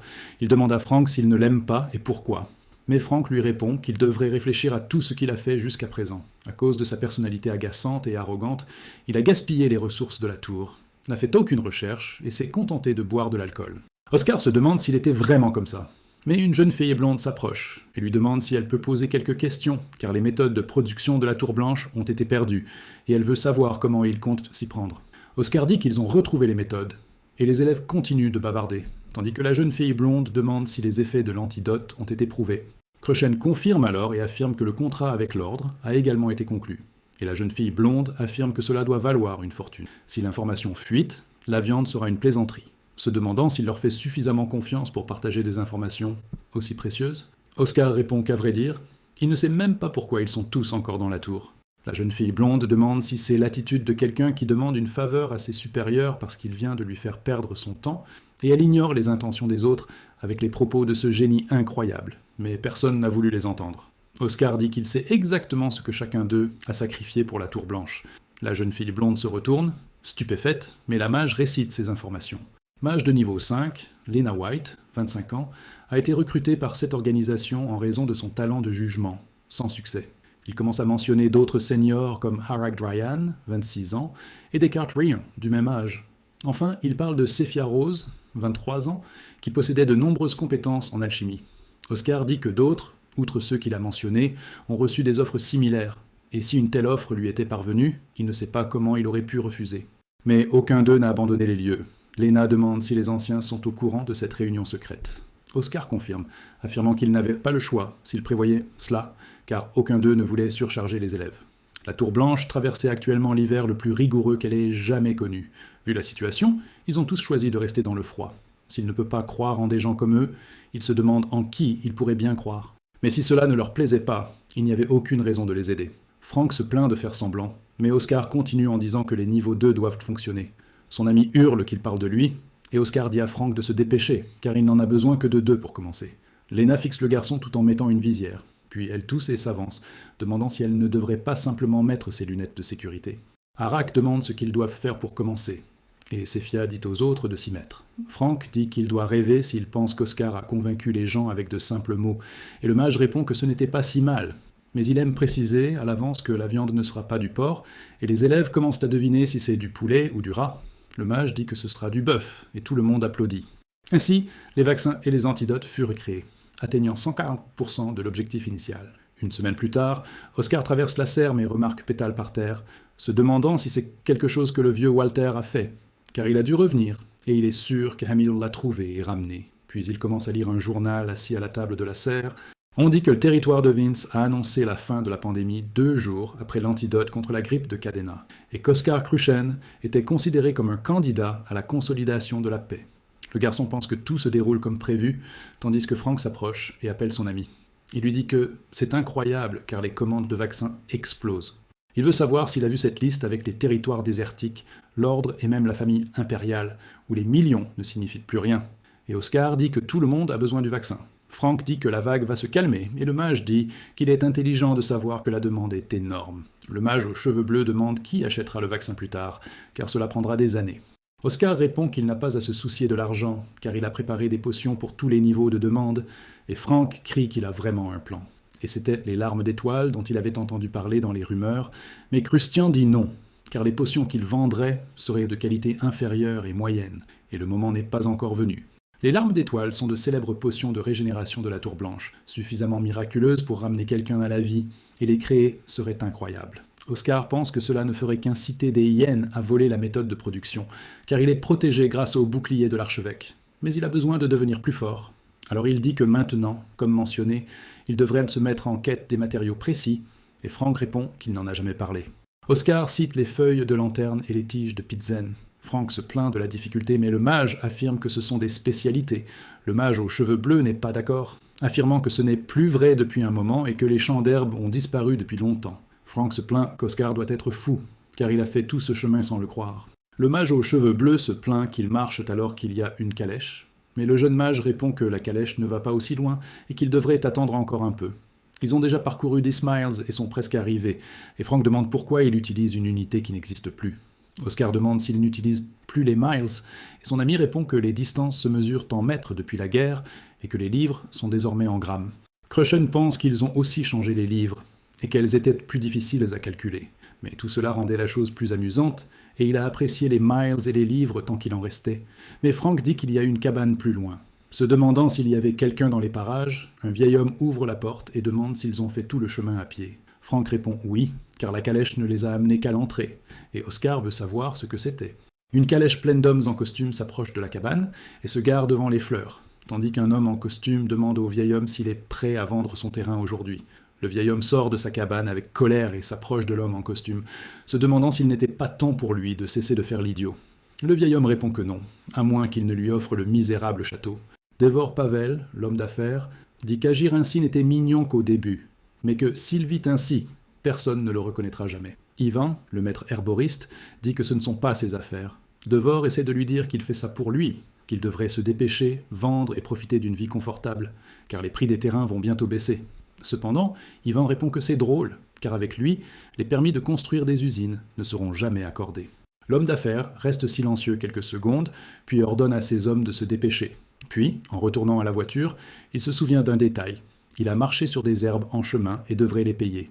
Jetant l'argent par terre, Devor commande dans la voiture que les hommes près du vieil homme venaient de la Tour Blanche et demande ce qu'ils faisaient là. Le subordonné répond que ce sont des herbes, car ils ont beaucoup gagné grâce au vaccin. L'homme d'affaires demande combien ils ont dû gagner, et son subordonné lui tend un journal disant que c'était beaucoup. Devor lit les nouvelles sans rien dire, mais gifle son subordonné, se plaignant et lui demandant pourquoi il ne dit cela que maintenant. Pensant que si le vieil homme obtient le soutien de la Tour Blanche, il passera encore des années à refuser de vendre le terrain, ce qui est impossible, car cela lui compliquerait la tâche. Il appelle donc son subordonné, qui répond. Devor demande s'il a toujours les mercenaires qu'il a contactés plus tôt, car ils vont les payer, et son subordonné demande quelle équipe a été commissionnée. Il les aurait peut-être reconnus, mais l'homme le gifle à nouveau, affirmant qu'il leur suffirait d'ôter la vie au vieil homme et de le déclarer disparu pour récupérer les terres. Pensant que cela paraîtrait suspect, mais il a aussi des soutiens, son subordonné demande ce qui se passerait si la Tour Blanche restait dans leur herboristerie. Car si les 4 principales tours magiques s'en mêlent, il sera bien plus difficile de contrôler Ivan. Mais Devor s'interroge sur ce qui pourrait bien arriver. Car l'expression « les 4 principales tours magiques » était déjà ancienne, la Tour Blanche étant en train de se réduire en poussière. Frank s'allonge sur l'herbe, expliquant que le vieil herboriste était quelqu'un de bien de les avoir accueillis et nourris, car il était tard. Oscar acquiesce en souriant au ciel étoilé, se souvenant qu'Ivan avait dit qu'il était tard et qu'il devrait dormir là. Frank demande si c'est acceptable, et le vieil homme répond qu'il a une loyauté envers la Tour Blanche.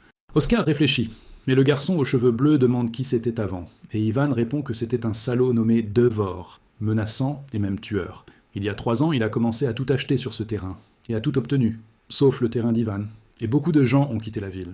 Frank demande à quoi cela servait, et Ivan parle d'usine. Oscar demande pourquoi il a supporté cela, et le vieil homme répond que ce salaud ne pouvait pas le toucher, car il était désavantagé. Il est un héritage culturel humain de la culture des plantes médicinales. Frank dit qu'il bénéficie de la protection de la famille impériale, et le vieil homme confirme, tandis qu'Oscar demande pourquoi il ne vend pas simplement, il ferait fortune s'il le faisait. Ivan dit qu'il ne fait qu'énoncer une évidence, car il aime cette terre qui est sa demeure depuis sa naissance, et qui le sera jusqu'à son dernier souffle. Oscar dit qu'il est quelqu'un de bien, et Frank commente que c'était mignon de le voir rentrer dans la maison gêné. Mais les étoiles étaient magnifiques là-haut, et il était jaloux. Son ami demande de quoi. Frank explique qu'il voulait vivre comme une étoile brillante, mais il est sûr qu'un génie comme Oscar ne comprendrait pas. Oscar dit qu'il se sous-estime, et son ami le remercie simplement, même si ses paroles sont creuses. Cruchen répond qu'elles ne sont pas creuses, car il n'est pas du genre à prononcer des paroles creuses. Honnêtement, il ne comprend pas pourquoi le jeune Oscar a dit que cet homme était problématique. Et Frank dit que les étoiles étaient magnifiques. Oscar dit qu'avant, il pouvait voir les étoiles au milieu de Surin. Il pense que, comme la nuit est lumineuse grâce aux lampadaires, il ne les voit plus, et que c'est une sorte d'inconvénient pour les romantiques. Frank demande combien de temps s'est écoulé depuis, et se demande si Oscar pourrait vraiment relancer l'industrie des plantes médicinales à Surin. Oscar répond que ce n'est pas impossible, qu'ils doivent juste discuter des détails avec l'ancien Ivan. Il sent quelque chose de différent dans l'aura du lieu, et se lève soudain. Frank demande s'il a vu un fantôme, mais Oscar répond qu'il s'agit de personnes, 4 pour être exact. Frank affirme n'avoir rien ressenti. Oscar se rend compte que pour quelqu'un du niveau de Frank, doté de bonnes manières, ne pas les remarquer signifie qu'ils ont de mauvaises intentions. Et il dit à son ami de se lever pour accueillir les visiteurs. Un homme souffle une bulle de chewing-gum en s'avançant, demandant ce qui s'est passé, puisqu'ils ont été clairement refusés alors qu'ils auraient dû tuer le vieil homme plus tôt, et que Devor était un lâche. Un vieil homme demande « On s'en fiche, si ça rapporte, on le fait ». L'homme répond que le vieil homme est célèbre dans le Nord et qu'il a même une prime, mais qu'il était passif. Puis un homme en veste rouge s'approche, disant « Assez parlé, qu'il ne baisse pas la garde ». Le tireur, Jack Gang, dit qu'il doit y avoir des mages. Le vieil homme dit que c'est un soulagement s'ils viennent de la Tour Blanche, mais que cela aurait été plus difficile s'ils venaient des autres. Puis l'homme aux cheveux verts fait tourner sa clé et demande s'ils doivent entrer. Pensant que c'était calme et se demandant si le vieil homme dormait déjà, il se dirige vers le lit, pensant que c'était d'une facilité ennuyeuse et qu'il n'y avait pas de mage. Quel gâchis. Mais il remarque quelque chose d'étrange, maudissant la situation en se retournant. Oscar se dit inutilement vif et tire une balle de vent, atteignant l'homme aux cheveux verts à la tête. Oscar sort de sous la couverture et dit que la balle de vent était utile, un sort que le jeune Oscar avait écrit dans sa réinterprétation de la magie de base, une attaque qui réinvente la magie du vin, affirmant que son pouvoir destructeur était plus grand que prévu et qu'il devrait en rester 3. Mais il remarque quelque chose de différent devant lui, car il n'y en avait que 2, et Jack demande ce que le mage a fait à Max. Oscar répond qu'il dormait là et qu'il y resterait probablement un moment, probablement pour l'éternité. Le vieil homme le traite de salaud pathétique et lui dit de ne pas baisser la garde, et Jack exige l'emplacement de l'herboriste, car il n'a aucune rancune envers Max. Oscar réalise qu'ils ont évité les provocations et les combats inutiles, agissant avec professionnalisme, et prévient qu'ils vont parler. Mais Jack dit que s'il veut du sang, il ordonne au vieil homme de se suicider. L'homme se précipite alors avec une dague qui touche le bouclier. Le couteau est légèrement repoussé et Oscar en profite pour charger. Le vieil homme se retourne en souriant, disant que c'était impressionnant tandis qu'Oscar s'avance. Il lève sa lance pour attaquer une fois de plus, tandis qu'Oscar prépare sa magie. Le vieil homme fend la lance en 2, affirmant que c'était une arme unique et qu'Oscar n'a pas eu de chance. Mais c'était fini, l'attaque se portant au front d'Oscar. Le jeune homme se contente d'un mouvement du doigt, disant que c'était encore plus ennuyeux, et lance sa magie, ajoutant que c'était pire qu'il ne l'avait imaginé. Le vent souffle vers la lame. Le vieil homme pense que c'est impossible, car pris au dépourvu, il ne serait pas ébranlé. Mais au lieu de cela, Oscar tire avec raffinement, brisant la lame. Oscar remarque qu'une arme unique ne sert à rien si elle n'est pas nouvelle. Cependant, il remarque quelque chose de différent. Instinctivement, Oscar recule, tandis que le vieil homme lui dit qu'il s'effondrait juste après sa victoire. Une arme était prête à tirer, touchant le vieux mercenaire à la tête, puis se dirigeant vers Oscar, l'effleurant. Le jeune homme est légèrement blessé au visage, tandis que Jack prévient que c'était un gaspillage, car si Oscar avait baissé sa garde ne serait-ce qu'un peu, il aurait perdu la vie.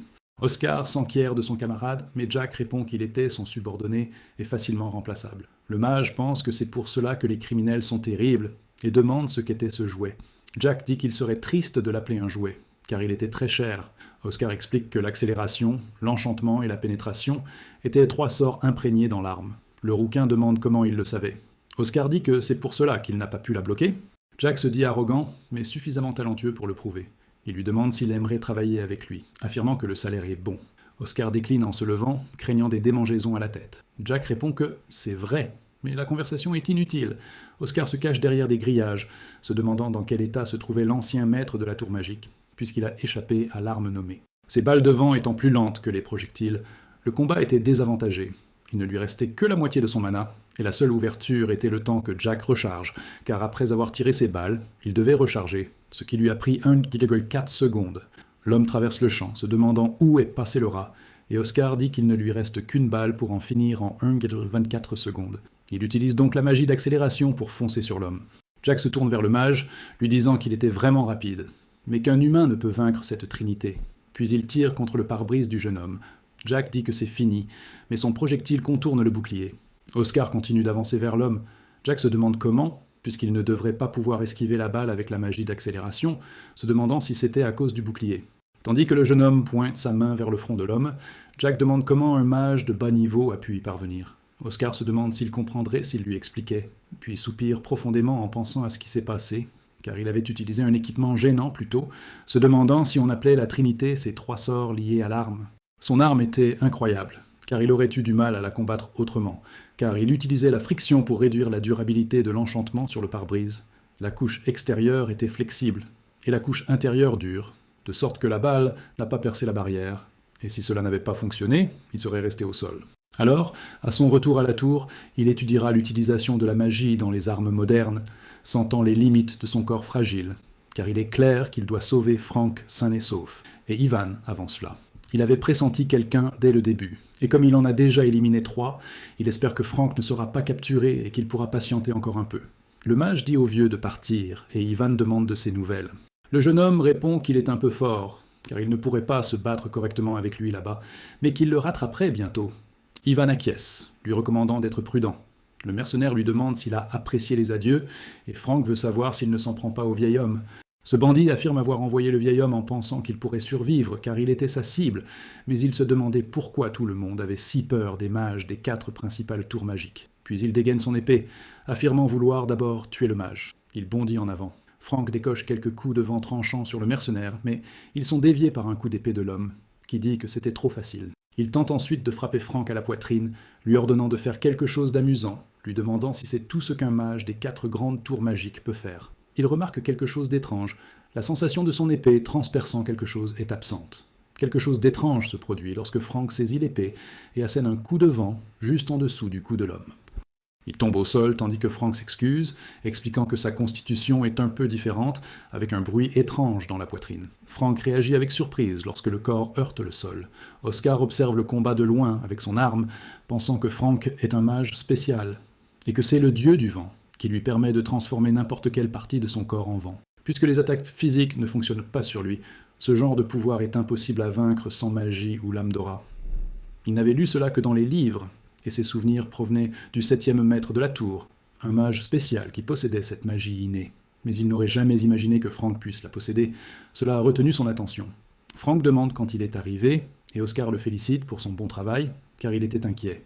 Mais il demande où Ivan est allé pour que Frank triomphe ainsi, et le jeune homme se souvient du vieil homme, qui lui demandait où il était, puisqu'il devrait être de retour. Oscar se dit que s'il entraîne Frank correctement, ses capacités pourraient me surpasser celles de dizaines de mages de haut niveau, alors il lui révèle d'où vient l'énergie d'Ivan. Le vieil homme les remercie tous les deux, affirmant que sans eux, il n'aurait pas revu le lendemain. Frank s'interroge sur ce qu'il a fait, puisque tout cela est dû à Oscar, mais le mage nie, car il a perdu contre l'épéiste, et sans Frank, tout le monde serait en danger. Il répète quelque chose en latin. Frank est gêné en entendant cela, affirmant que de toute façon, tout est fini maintenant. Mais Ivan ne pleure pas vraiment, car Davor n'est pas du genre à abandonner facilement. Et si les assassins échouent, il trouvera une autre méthode. Frank demande pourquoi il est si obsédé par cette terre, et Ivan dit que c'est la meilleure et la plus grande terre de Surin. La fertilité de Surine a diminué ces 8 dernières années. En conséquence, des usines de production d'ingénierie magique ont émergé, et déversent quotidiennement leurs déchets dans la rivière, dégradant ainsi le sol. La fertilité des terres de Surin étant irrécupérable, il n'a plus l'énergie de cultiver des herbes. Oscar dit avoir une question pour l'aîné. Il veut savoir si sa loyauté envers la Tour Blanche faisait référence à la promesse du 4e maître de la tour, et Ivan lui demande s'il en était au courant. C'était une histoire racontée par les herboristes du passé. Autrefois, on les percevait très différemment, et on les appelait des sorcières. Les herbes n'ayant aucun effet connu, on les faisait bouillir dans des pots et on les vendait. Les herboristes évitèrent donc les autres, et menaient une vie nomade. Mais un sauveur leur apparut, quelqu'un de célèbre à leurs yeux. Le 4e maître de la Tour Blanche leur dit de se rendre à Surin, qui deviendrait leur foyer éternel, ainsi que celui de leurs descendants. Oscar ajoute qu'ils ne seraient pas considérés comme vaincus là-bas. Ivan affirme avoir dit quelque chose de très émouvant, et le garçon dit avoir lu cela dans un livre d'histoire, en se référant au vieux livre des maîtres des tours. Le vieil homme raconte qu'après cela, des herboristes de tout le continent commencèrent à se rassembler à Surin, et que ce fut la première fois que les nomades eurent un foyer. La Tour Blanche offrit à leurs ancêtres un foyer et une fierté, si bien qu'ils ne l'abandonnèrent jamais. Oscar observe cela sans réagir, le remerciant pour son travail acharné tout ce temps, affirmant que la Tour Blanche serait désormais avec lui. Ivan demande quelle est la méthode. Si la famille impériale pense avoir attaqué un héritage culturel humain, elle agirait immédiatement, mais elle ne peut pas partir d'ici, car la famille impériale est lente. Et si Devor attaque de toutes ses forces, Oscar l'interrompt, affirmant que la famille impériale agira rapidement, car il signe avec elle un contrat de traitement contre la grippe. Dans le bureau de Devor Powell, il ordonne à son employé de se dépêcher, car il a tellement gâché le travail qu'il court droit à la faillite. Après leur fuite, le subordonné ira au paradis. Mais la porte est enfoncée, et des soldats leur ordonnent de rester immobiles. Le chef se présente comme Walker, surintendant des affaires intérieures de la famille impériale, et affirme qu'il doit s'agir de Devor Powell, car il est arrêté pour tentative de meurtre. Ribéry, tentative d'acquisition illégale et atteinte à la propriété culturelle humaine. Devor affirme qu'ils se sont trompés de personne, et que c'était un homme bien, mais Walker lui ordonne de se taire, car ce sont eux qui en jugeraient l'un. L'homme en costume pense qu'il ne peut pas gérer la situation seul, et que s'il pouvait contacter cette personne, il pourrait s'échapper. Il demande au garde s'il peut lui laisser le temps de fumer sa cigarette. Walker reste silencieux quelques secondes, puis ordonne de le menotter et de l'emmener. Devor dit qu'il fait une erreur car ils ne savent pas qui est derrière lui, et Walker répond qu'il l'ignore vraiment. Mais celui qui est derrière lui est l'empereur, qui lui demande si cette personne est plus importante que sa majesté. Puis, ils prennent la cigarette des mains de Devor. Walker fume un cigare, affirmant que ces salauds de criminels ont bon goût, et son subordonné lui pose une question. Il veut savoir qui est l'homme qui les a poussés à agir un jour pareil, mais Walker se contente de répondre que c'était un ordre venu d'en haut. Puisque leur empereur aime sincèrement la Tour Blanche, et qu'il s'agit d'une liaison entre adultes, il ignore pourquoi il les aime autant. S'il est vrai que ce sont des héros, cela fait déjà 20 ans. Si l'on lâche un oiseau aux ailes brisées dans le ciel, seule la vitesse de sa chute change, et la Tour Blanche ne mérite pas un tel traitement. Puis il demande à son subordonné quel âge il a, et il répond qu'il a 23 ans. Walker répond donc qu'il avait 3 ans à l'époque, précisant qu'il en avait lui-même 12, à l'époque où l'humanité a gagné sa liberté après avoir vaincu les démons, se demandant quel genre d'existence était réellement la Tour Blanche, car la plus haute dont il se souvenait ne répondait plus à ses attentes. Puis il dit qu'il devrait partir bientôt, car il leur restait un endroit à visiter, et son subordonné se plaint, pensant que c'était la dernière étape de la journée. Mais il veut savoir quelle est leur destination, et Walker dit qu'ils s'en occuperont et rentreront chez eux, puisqu'ils se dirigeaient vers l'ouest pour fermer la décharge de l'usine. Se disant qu'un ajout à sa mission avait été apporté, et qu'il ignorait l'existence de la Tour Blanche, d'Oscar Cression et de Frank Sirius, il les récompenserait pour avoir traité avec un gang de tireurs d'élite. Son subordonné demande s'ils peuvent acheter à manger en chemin, et Walker refuse. Oscar félicite Frank pour son bon travail, et Frank demande s'ils peuvent boire un verre, mais le jeune homme répond qu'ils doivent se présenter au chef adjoint. Frank tente de parler, mais le chef adjoint appelle Oscar par derrière, laissant le garçon aux cheveux bleus stupéfait, lui disant qu'il avait quelque chose de prévu, puis s'éloigne brusquement. Hamil dit avoir vu Frank, mais que c'était peut-être une erreur, et Oscar répond que le chef adjoint avait raison, mais qu'il était parti pour faire quelque chose d'important. Le vieil homme dit que c'est urgent, comme d'habitude. Le jeune mage a encore vu quelque chose d'important, car il a entendu le rapport dans son bureau. Oscar dit qu'il était déjà en route, alors ils décident d'y aller ensemble. Dans un ascenseur menant au bureau d'Hamil, Oscar se demande si quelque chose n'allait pas. Hamil demande s'il a eu des nouvelles de Frank. Le jeune homme répond que non, mais veut savoir si quelque chose ne va pas. Le vieil homme explique qu'il a reçu un message de la famille Sirius disant qu'il reprendrait Frank. Oscar demande s'il a déjà accepté de quitter la Tour Blanche. Hamil répond qu'il a déjà fini de lui parler, mais qu'il n'en connaît toujours pas les détails. Un coup frappé à la porte de Frank le pousse à demander si c'est Frank et à les inviter à entrer. Oscar demande qui est Grank au jeune maître de la plus grande compagnie commerciale de l'Empire, et Frank se plaint d'avoir tout entendu. Le mage demande s'il allait quitter la Tour Blanche, et le garçon s'excuse de n'avoir rien dit plus tôt, mais il doit retourner à son poste et aider la compagnie jusqu'à son mariage. Oscar lui demande s'il a commencé à sortir avec quelqu'un, et Frank répond qu'apparemment, c'est une bonne personne, issue d'une bonne famille, et qu'elle est jolie, donc ça va. Mais Oscar répond que ce n'est pas la question, mais s'il est vraiment d'accord pour abandonner la magie, Frank demande ce qu'il pourrait faire puisque c'était son seul talent. Honnêtement, il se croyait spécial, mais il est l'un des plus faibles de la tour magique. Et au moins, il pourrait devenir le chef du serpent, mais comme ce n'est pas le cas, il le savait déjà, parce qu'il ne peut pas rester là-bas et comprend le point de vue de sa famille sur le retour. Oscar rappelle Frank. Il lui demande pourquoi il l'appelle si bizarrement, et si c'est parce qu'il a qualifié la tour de faible. Mais Oscar répond qu'il a du talent, ce qui bouleverse le cœur de Frank en entendant cela. Il le remercie d'avoir entendu cela de la bouche d'un génie en partant, et Oscar lui demande s'il veut essayer. Devenir le chef du serpent, mais quelqu'un entre dans la pièce et appelle Frank. L'homme demande si Oscar est son ami, disant qu'il donnerait 5 minutes à son frère pour se dépêcher de le rejoindre, car il l'attendrait. Ainsi, il peut continuer ses adieux. Mais Oscar demande combien. Il voulait que Frank reste à la tour. Grant demande qui il est pour dire cela, et Oscar se présente, faisant reconnaître par l'homme qu'il est le mage qui a fabriqué le remède. Il se présente donc à son tour, comme si Grant était sérieux, le frère aîné de cet idiot. Oscar dit qu'il allait faire une offre, mais Grant dit qu'il est imprudent et qu'il a entendu dire qu'Oscar était un génie, lui demandant si c'est la raison, et quelle audace il doit avoir pour tenter de conclure un accord avec une famille sérieuse, et Oscar répond que ce ne serait une perte pour aucune des deux parties, puisqu'il ferait de Frank l'un des meilleurs mages de la tour en seulement 2 ans, et à long terme, ce serait un énorme avantage pour la famille. Grant répète cela et demande quelle serait la pénalité en cas d'échec. Le mage répond qu'il renoncerait à 50 ans de profit, du vaccin contre la grippe de Cadena pour Sirius. Le vieil homme demande alors s'il a l'autorité pour le faire, et Oscar affirme qu'il est notable auprès du vice-maître de la tour. Grant demande si la raison était la valeur de Frank, ou simplement par amitié. Oscar répond que c'était évident, car il est extrêmement talentueux, puisqu'il prévoit de restaurer la réputation de la Tour Blanche en moins de 5 ans, et ce n'était que le début. Et pour y parvenir, il a besoin de Frank Sirius, car il est indispensable dans la nouvelle Tour Blanche qu'il imagine. Grant dit qu'il est jeune, mais pour un marchand, il n'y a aucune raison d'éviter la bêtise d'un ennemi, mais il ajouterait une condition. Oscar affirme que son offre était déjà intéressante, et Grant accepte, mais ajoute qu'il a oublié quelque chose. Puisque les marchands humains accordent plus d'importance à la confiance qu'à l'argent, il ne conclura aucun accord avec qui que ce soit avant qu'il n'ait fait ses preuves. Il a une nuit de garde niveau 5, et demain le garçon le combattra. Mais Oscar lui demande s'il sait qu'il est un mage niveau 2. Grant pose comme condition que son garde ne puisse pas utiliser l'épée clé, alors le jeune mage pense qu'il n'abandonnera pas facilement, car un mariage stratégique est en jeu. Puis le vieil homme lui dit au revoir jusqu'à midi. Mais si Oscar ne se présente pas, il le prendra comme une reddition. Oscar pense que même lui aurait du mal face à un niveau 5, et Frank lui demande ce qu'il va faire, puisqu'il pourrait annuler s'il le dit maintenant. Puisque son frère dit qu'il le mettra KO pour sa faiblesse, mais si son ami est trop gêné pour demander, il ira avec lui. Oscar dit qu'il pourrait le faire, puisqu'un mage niveau 4 le pourrait, tandis que Frank s'en plaint, lui demandant comment il compte atteindre le niveau 4 en une journée. Mais son ami répond que c'est impossible pour lui, mais qu'il est possible pour un mage niveau 3 d'atteindre le niveau 4. Comme son frère n'avait pas dit qu'il devait gagner le combat lui-même, seulement pour prouver son talent, il le montrait en appelant Frank Sirius, car il le ferait mage de niveau 4 s'il combattait à sa place.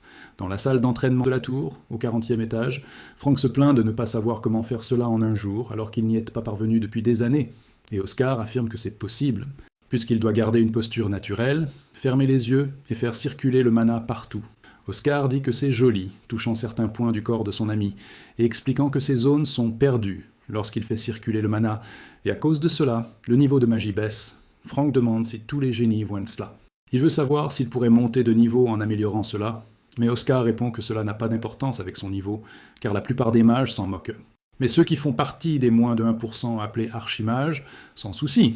Donc à partir d'aujourd'hui, il s'entraînera tous les matins, expliquant tout ce qu'il devrait faire pour améliorer son mana dans ses circuits, car cela devrait être aussi naturel que la respiration. Et Frank demande si c'est tout ce qu'il a à faire, mais le garçon dit que personne ne lui dit de le montrer maintenant. Frank dit qu'il ne peut pas utiliser la magie qu'il a utilisée lors du combat dans le champ d'herbe. Oscar pense qu'il ne lui faisait pas confiance, mais son ami le nie, affirmant que ce n'était pas une question de confiance. Mais, craignant cela, et son ami le répète, Frank explique qu'il a failli perdre la vie en utilisant cette magie auparavant, car il était devenu plus anxieux à l'âge adulte. Mais comme sa famille se moquerait de lui s'il ne montrait pas de résultats en tant que mage, il pensait pouvoir faire quelque chose que les autres ne pourraient pas reproduire, affirmant que, si ce n'était pas seulement une partie de son corps, mais tout son corps pouvait se transformer en vent, alors il deviendrait incroyablement fort. Mais c'était une pensée imprudente, car au début, il pensait que cela fonctionnait, mais il remarqua ensuite quelque chose d'étrange. Tout son corps se transformait en vent et disparaissait. C'était un échec, et après, la moitié de son corps se transforma en vent. Son mana est devenu incontrôlable. Il a crié à quelqu'un de le sauver. Sans le passage du maître de la tour, il aurait perdu la vie, voire son existence. Il ne voulait plus jamais ressentir la sensation de son âme brisée en millions de morceaux. Oscar dit l'avoir utilisé sur la colline, et Frank prévient qu'il s'active automatiquement en cas de danger. C'était pathétique, et Oscar n'est pas d'accord, disant qu'il ne devrait pas penser comme ça.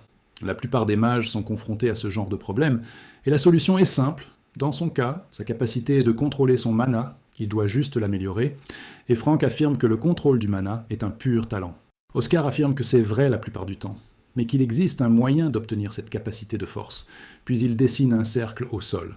Frank demande s'il va passer un pacte avec un démon, mais le garçon répond que non, qu'il ne viendrait pas, même s'il l'appelait, mais qu'il allait invoquer un esprit du vent pour le transplanter dans son corps. Frank se présente à l'esprit du vent, lui demandant d'incarner la pureté en lui, mais rien ne se passe, et Oscar lui dit que son affinité avec les esprits est terrible. Le garçon dit avoir senti un peu de vent tout à l'heure, mais son ami affirme que ce n'était que son soupir. Frank s'en plaint, et Oscar lui dit de ne pas être déçu, car seul un petit nombre d'humains ont une affinité avec les esprits. Son ami lui demande pourquoi il a crié dès le début, car s'il ne peut invoquer un esprit, il ne contrôlera pas son mana, mais le mage affirme qu'il a une autre méthode. Il a appris la cérémonie d'invocation des esprits, lors d'une visite au royaume des elfes dans une vie antérieure, et pour le plaisir, il y est parvenu, et cette fois, cela fonctionnerait à nouveau.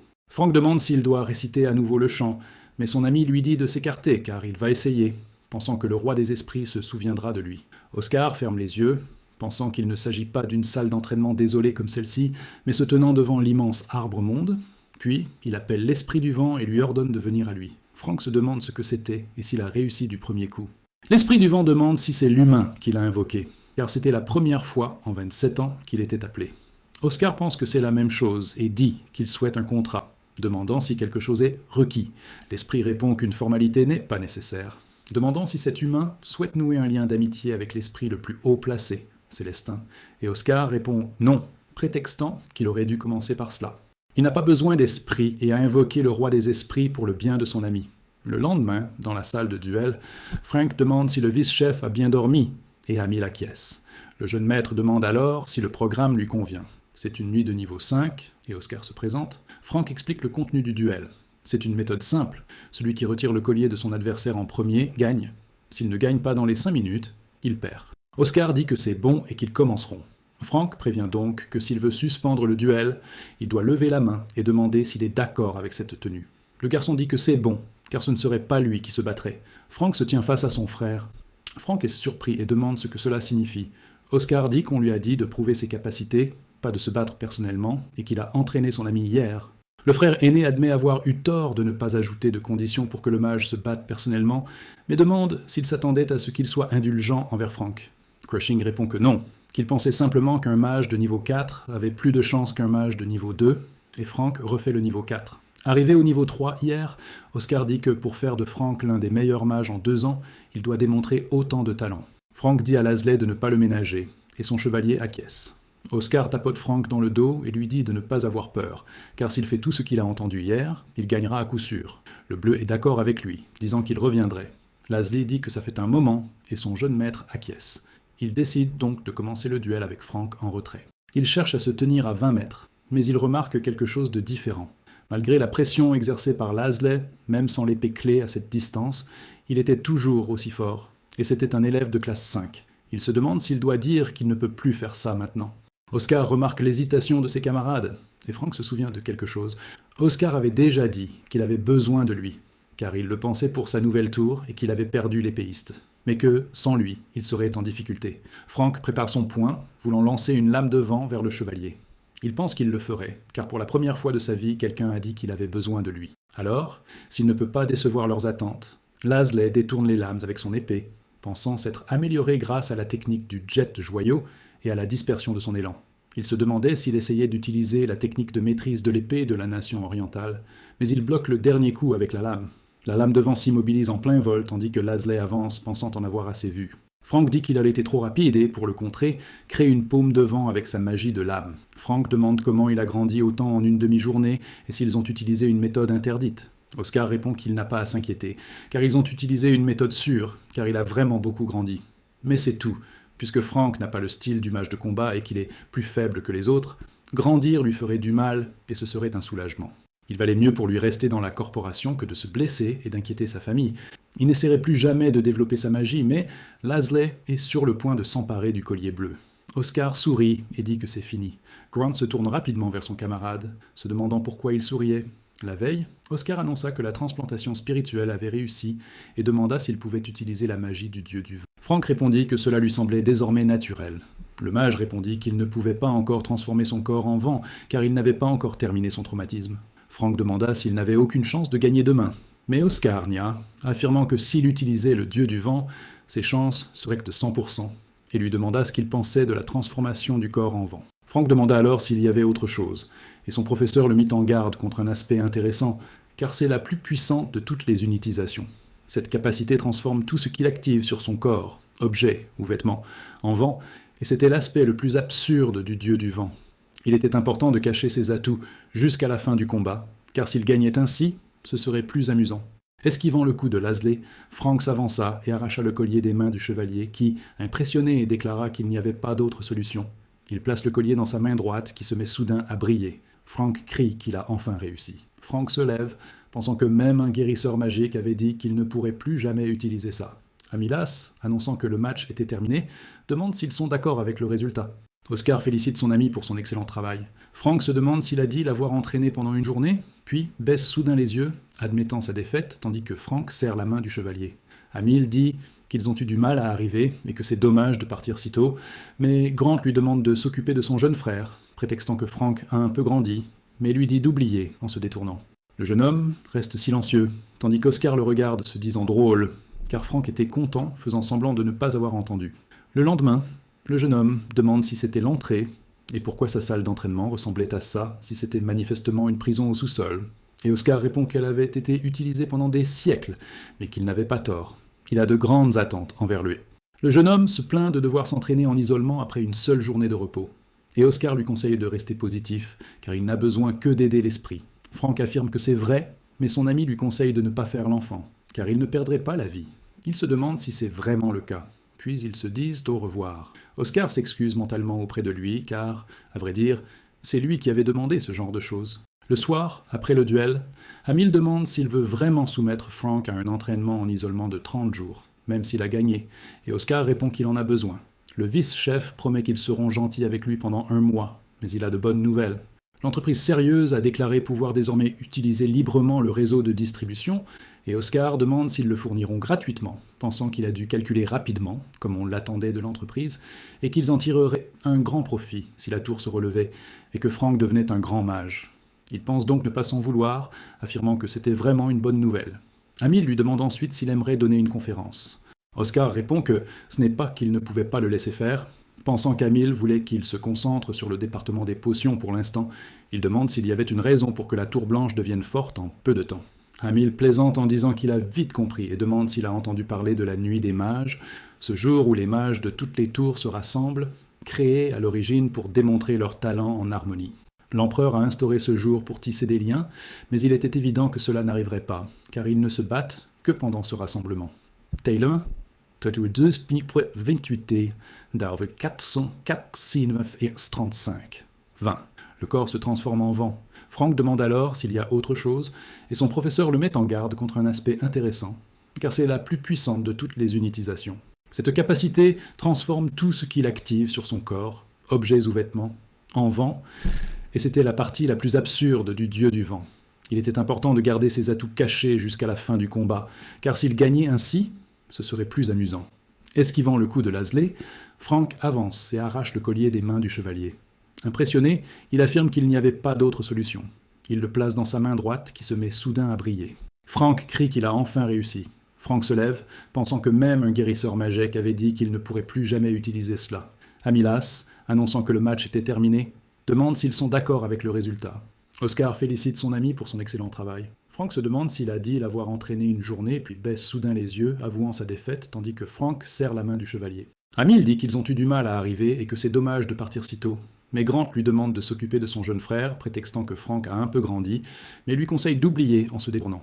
Le jeune homme reste silencieux, tandis qu'Oscar le regarde, se disant drôle, car Frank était content, faisant semblant de ne pas avoir entendu. Le lendemain, le jeune homme demande si c'était l'entrée, et pourquoi sa salle d'entraînement ressemblait à ça si c'était manifestement une prison au sous-sol. Oscar répond qu'elle a été utilisée pendant des siècles, mais qu'il avait raison. Il a de grandes attentes envers lui. Le jeune homme se plaint de devoir s'entraîner en isolement après une seule journée de repos, et Oscar lui conseille de penser positivement, car il n'a besoin que d'aider l'esprit. Franck se plaint que c'est vrai, mais son ami lui dit de ne pas faire l'enfant, car il ne perdrait pas la vie. Il se demande si c'est vraiment le cas, puis ils se disent au revoir. Oscar s'excuse mentalement auprès de lui, car, à vrai dire, C'est lui qui avait demandé ce genre de choses. Le soir, après le duel, Amil demande s'il veut vraiment envoyer Frank en entraînement isolé pendant 30 jours, même s'il a gagné, et Oscar répond qu'il en a besoin. Le vice-chef promet qu'ils seront gentils avec lui pendant 1 mois, mais il a de bonnes nouvelles. L'entreprise sérieuse a déclaré pouvoir désormais utiliser librement le réseau de distribution, et Oscar demande s'ils le fourniront gratuitement, pensant qu'il a dû calculer rapidement, comme on l'attendait de l'entreprise, et qu'ils en tireraient un grand profit si la tour reprenait vie et que Frank devenait un grand mage. Il pense donc qu'il ne devrait pas s'en vouloir, affirmant que c'était vraiment une bonne nouvelle, et Amil ajoute qu'il a une deuxième question à lui poser. Il veut savoir s'il aimerait donner une conférence. Oscar répond que ce n'est pas qu'il ne pouvait pas le laisser faire, pensant qu'Amil voulait qu'il se concentre sur le département des potions pour l'instant. Il demande s'il y avait une raison pour que la Tour Blanche devienne forte en peu de temps. Amil plaisante, en disant qu'il a vite compris, et demande s'il a entendu parler de la Nuit des Mages, ce jour où les mages de toutes les tours se rassemblent, créés à l'origine pour démontrer leur talent en harmonie. L'empereur a instauré ce jour pour tisser des liens, mais il était évident que cela n'arriverait pas, car il ne se battait que pendant le rassemblement. Il pense qu'elle a été annulée après quelques années, et se demande pourquoi Amel en parle maintenant. Et si Sa Majesté souhaite ressusciter le Chevalier des Mages, Amel affirme avoir raison, et bien que cela n'ait pas encore été annoncé, ils le rendront public au cours de la nouvelle année. Il pressent que quelque chose de sinistre vient de la Tour Noire, car s'ils persistent à viser l'une des 4 tours principales, il y a de fortes chances que la Tour Blanche soit attaquée, et il est inquiet. Oscar promet de le faire, et Amel l'interroge sur son changement d'expression. Sur le campus des Tours Magiques, au 36e étage, Oscar pense que la Tour Blanche essaie de s'améliorer, et ils sont très arrogants. Mais au moins, c'est un soulagement que Frank soit niveau 4. La cérémonie pour un esprit de bas niveau était un coup de génie, et il est très reconnaissant, pensant qu'un demi-dieu pourrait se souvenir d'un simple humain. Un autre jour, lors d'une invocation spirituelle, l'esprit demande qui a invoqué l'un d'eux pour conclure un contrat pour d'autres. Oscar lui ordonne de se calmer et appelle Silafrion des silencieux, pour lui demander de les informer du retour du mage blanc. L'esprit se dit audacieux de prononcer le nom du roi des esprits, mais des papillons commencent à se former dans les environs. L'esprit demande qui il est, puisqu'il a invoqué le roi des esprits d'un seul ordre. Oscar affirme que s'il le disait, ce ne serait pas amusant et demande s'il peut le faire. L'esprit répond que la reine a autorisé une simple transplantation sans contrat. Le mage affirme que c'était suffisant grâce à elle, mais l'esprit l'avertit qu'elle lui a demandé de rappeler à Oscar de tenir sa promesse. Le jeune homme pense qu'elle n'a pas à s'inquiéter, car il la tiendrait et sauverait ainsi de nombreuses familles de la Tour Blanche. Mais il le lui rendrait avec intérêt, en lui remettant un devoir sur sa conférence sur la réinterprétation de la magie fondamentale. Mais avant cela, il doit prendre soin de sa famille. Un homme en costume s'avance, affirmant avoir reconnu de nombreux visages et les avoir tous crus morts depuis la dernière fois qu'il les avait vus. Il demande si la conférence était destinée aux mages de niveau 3, n'ayant vu personne de niveau supérieur. Son collègue lui demande si c'est parce qu'il s'agit d'une leçon de base et que les mages supérieurs sont occupés. Une jeune fille affirme qu'il doit être vrai que la Tour Blanche est plus riche et qu'elle a entendu dire que le conférencier avait été invité par le vice-maître en personne. Cet endroit était également sous surveillance impériale et sa collègue affirme que le conférencier doit être important et qu'elle a hâte. Mais quelqu'un leur conseille de ne pas le faire rire, car, dans une salle de conférence inoccupée, l'orateur était Diméon Proud, le fils unique de la nation fière. La jeune fille remarque que Diméon est trop négatif, mais le jeune homme répond que c'est un investissement et que préparer une conférence comme celle des autres tours magiques ne porterait pas sur la réinterprétation de la magie de base.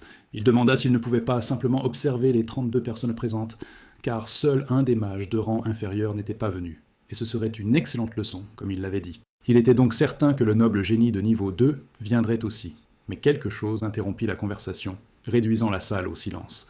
Le garçon blond crut ne rien entendre. Oscar entra dans la salle, disant qu'il était heureux de les rencontrer, car désormais, il était le conférencier qui enseignerait la réinterprétation de la magie fondamentale, Oscar Cruchen. Les étudiants pensaient que le conférencier était de niveau 2, et Oscar dit que beaucoup étaient déçus qu'il soit celui qui présentait, pensant qu'il était conscient et que cela n'avait aucun sens pour un mage de bas niveau d'être conférencier. Il devait se sentir coupable de ne pas utiliser la magie.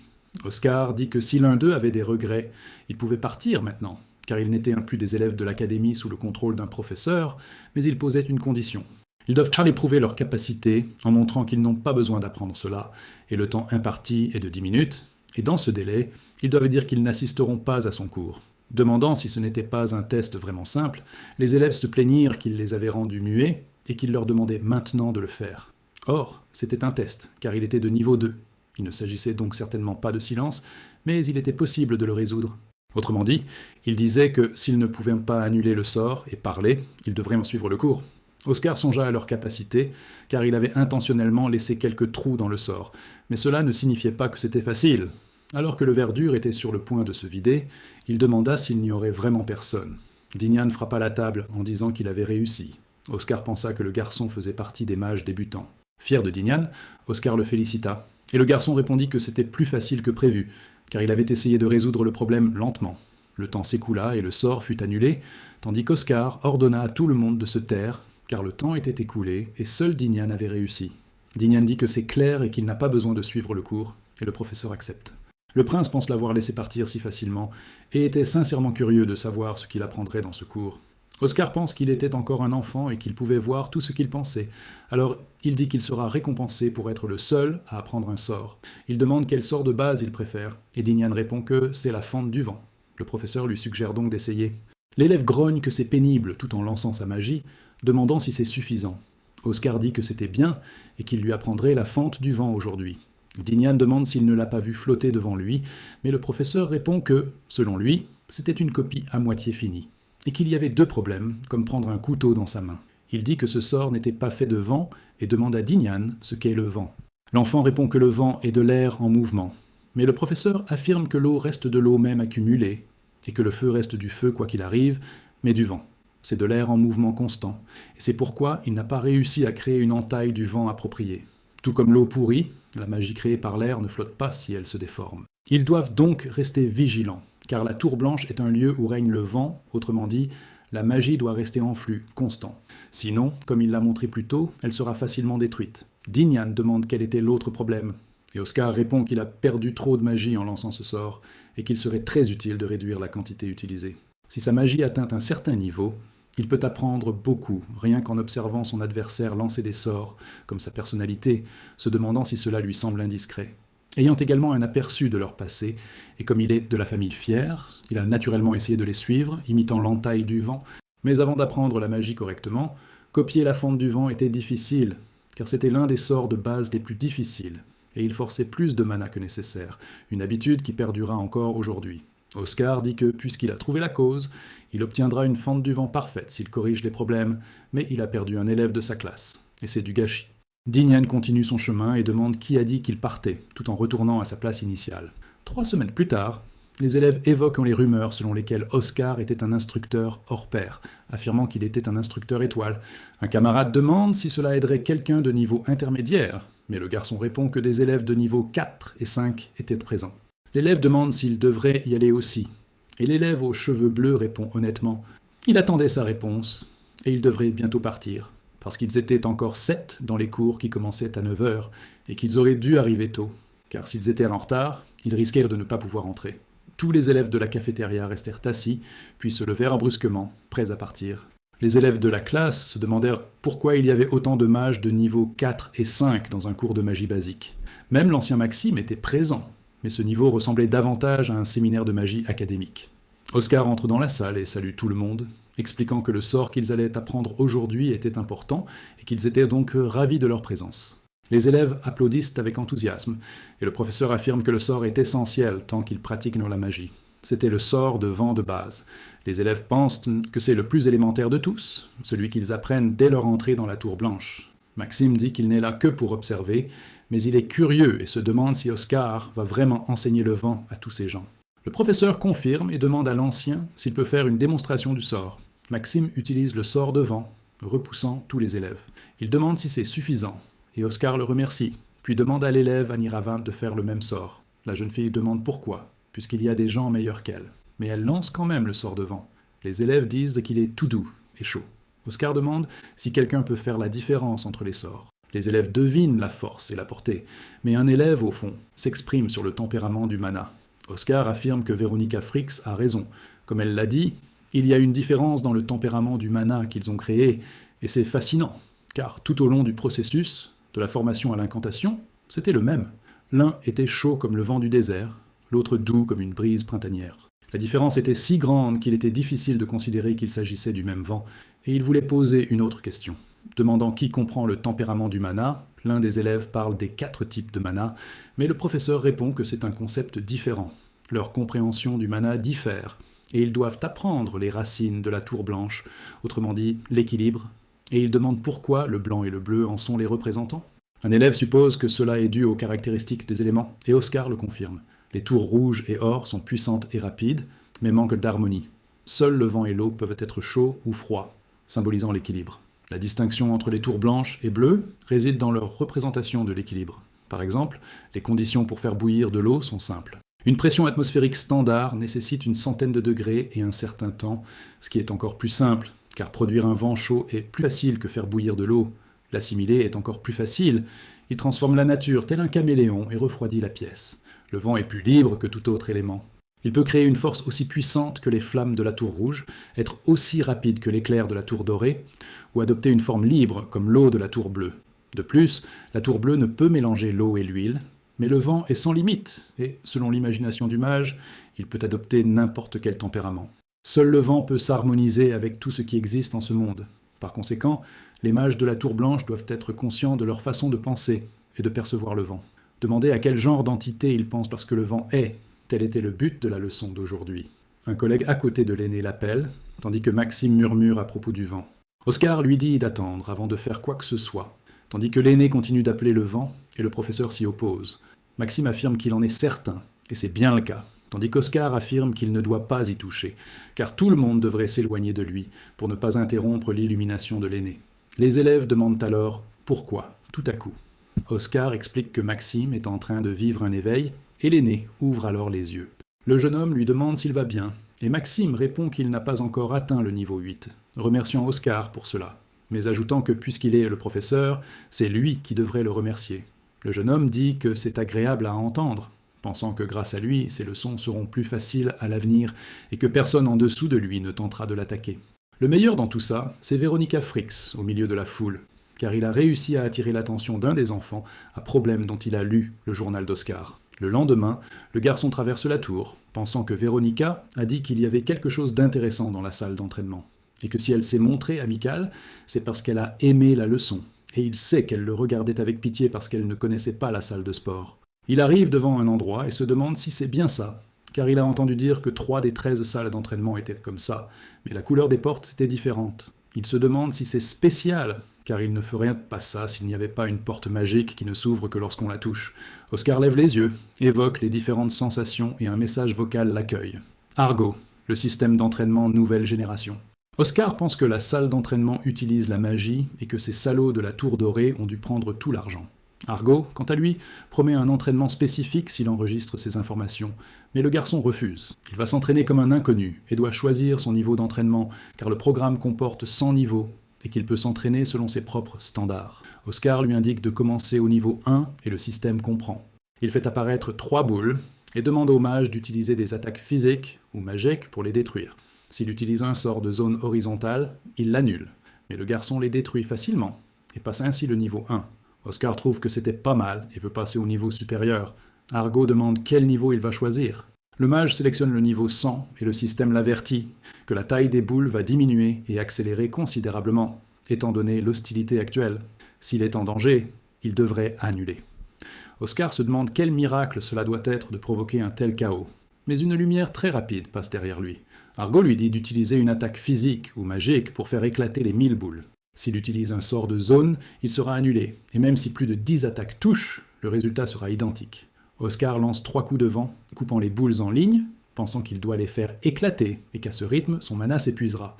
Il fera donc de son mieux pour utiliser sa puissance au plus vite, créant d'autres dagues de vent, qui commenceront ensuite à faire éclater les boules. Oscar pense que les rendre plus grandes et plus tranchantes serait efficace, mais cela dépasserait le niveau d'entraînement des enfants. Argo le félicite d'avoir atteint le niveau 100. Oscar dit que c'était un bon échauffement allongé par terre, et que les mages de cette génération doivent s'entraîner ainsi dès leur plus jeune âge, et que le niveau pour les mages de cette génération doit être plus élevé qu'avant, il doit donc travailler plus dur et manger pour se muscler. Wernicke entre dans la pièce et dit qu'elle ne pensait pas qu'il viendrait, et Oscar dit qu'elle est là tôt pour s'entraîner, appelant Wernicke, tandis que la fille répond qu'elle pensait qu'il avait ignoré ce qu'elle avait dit.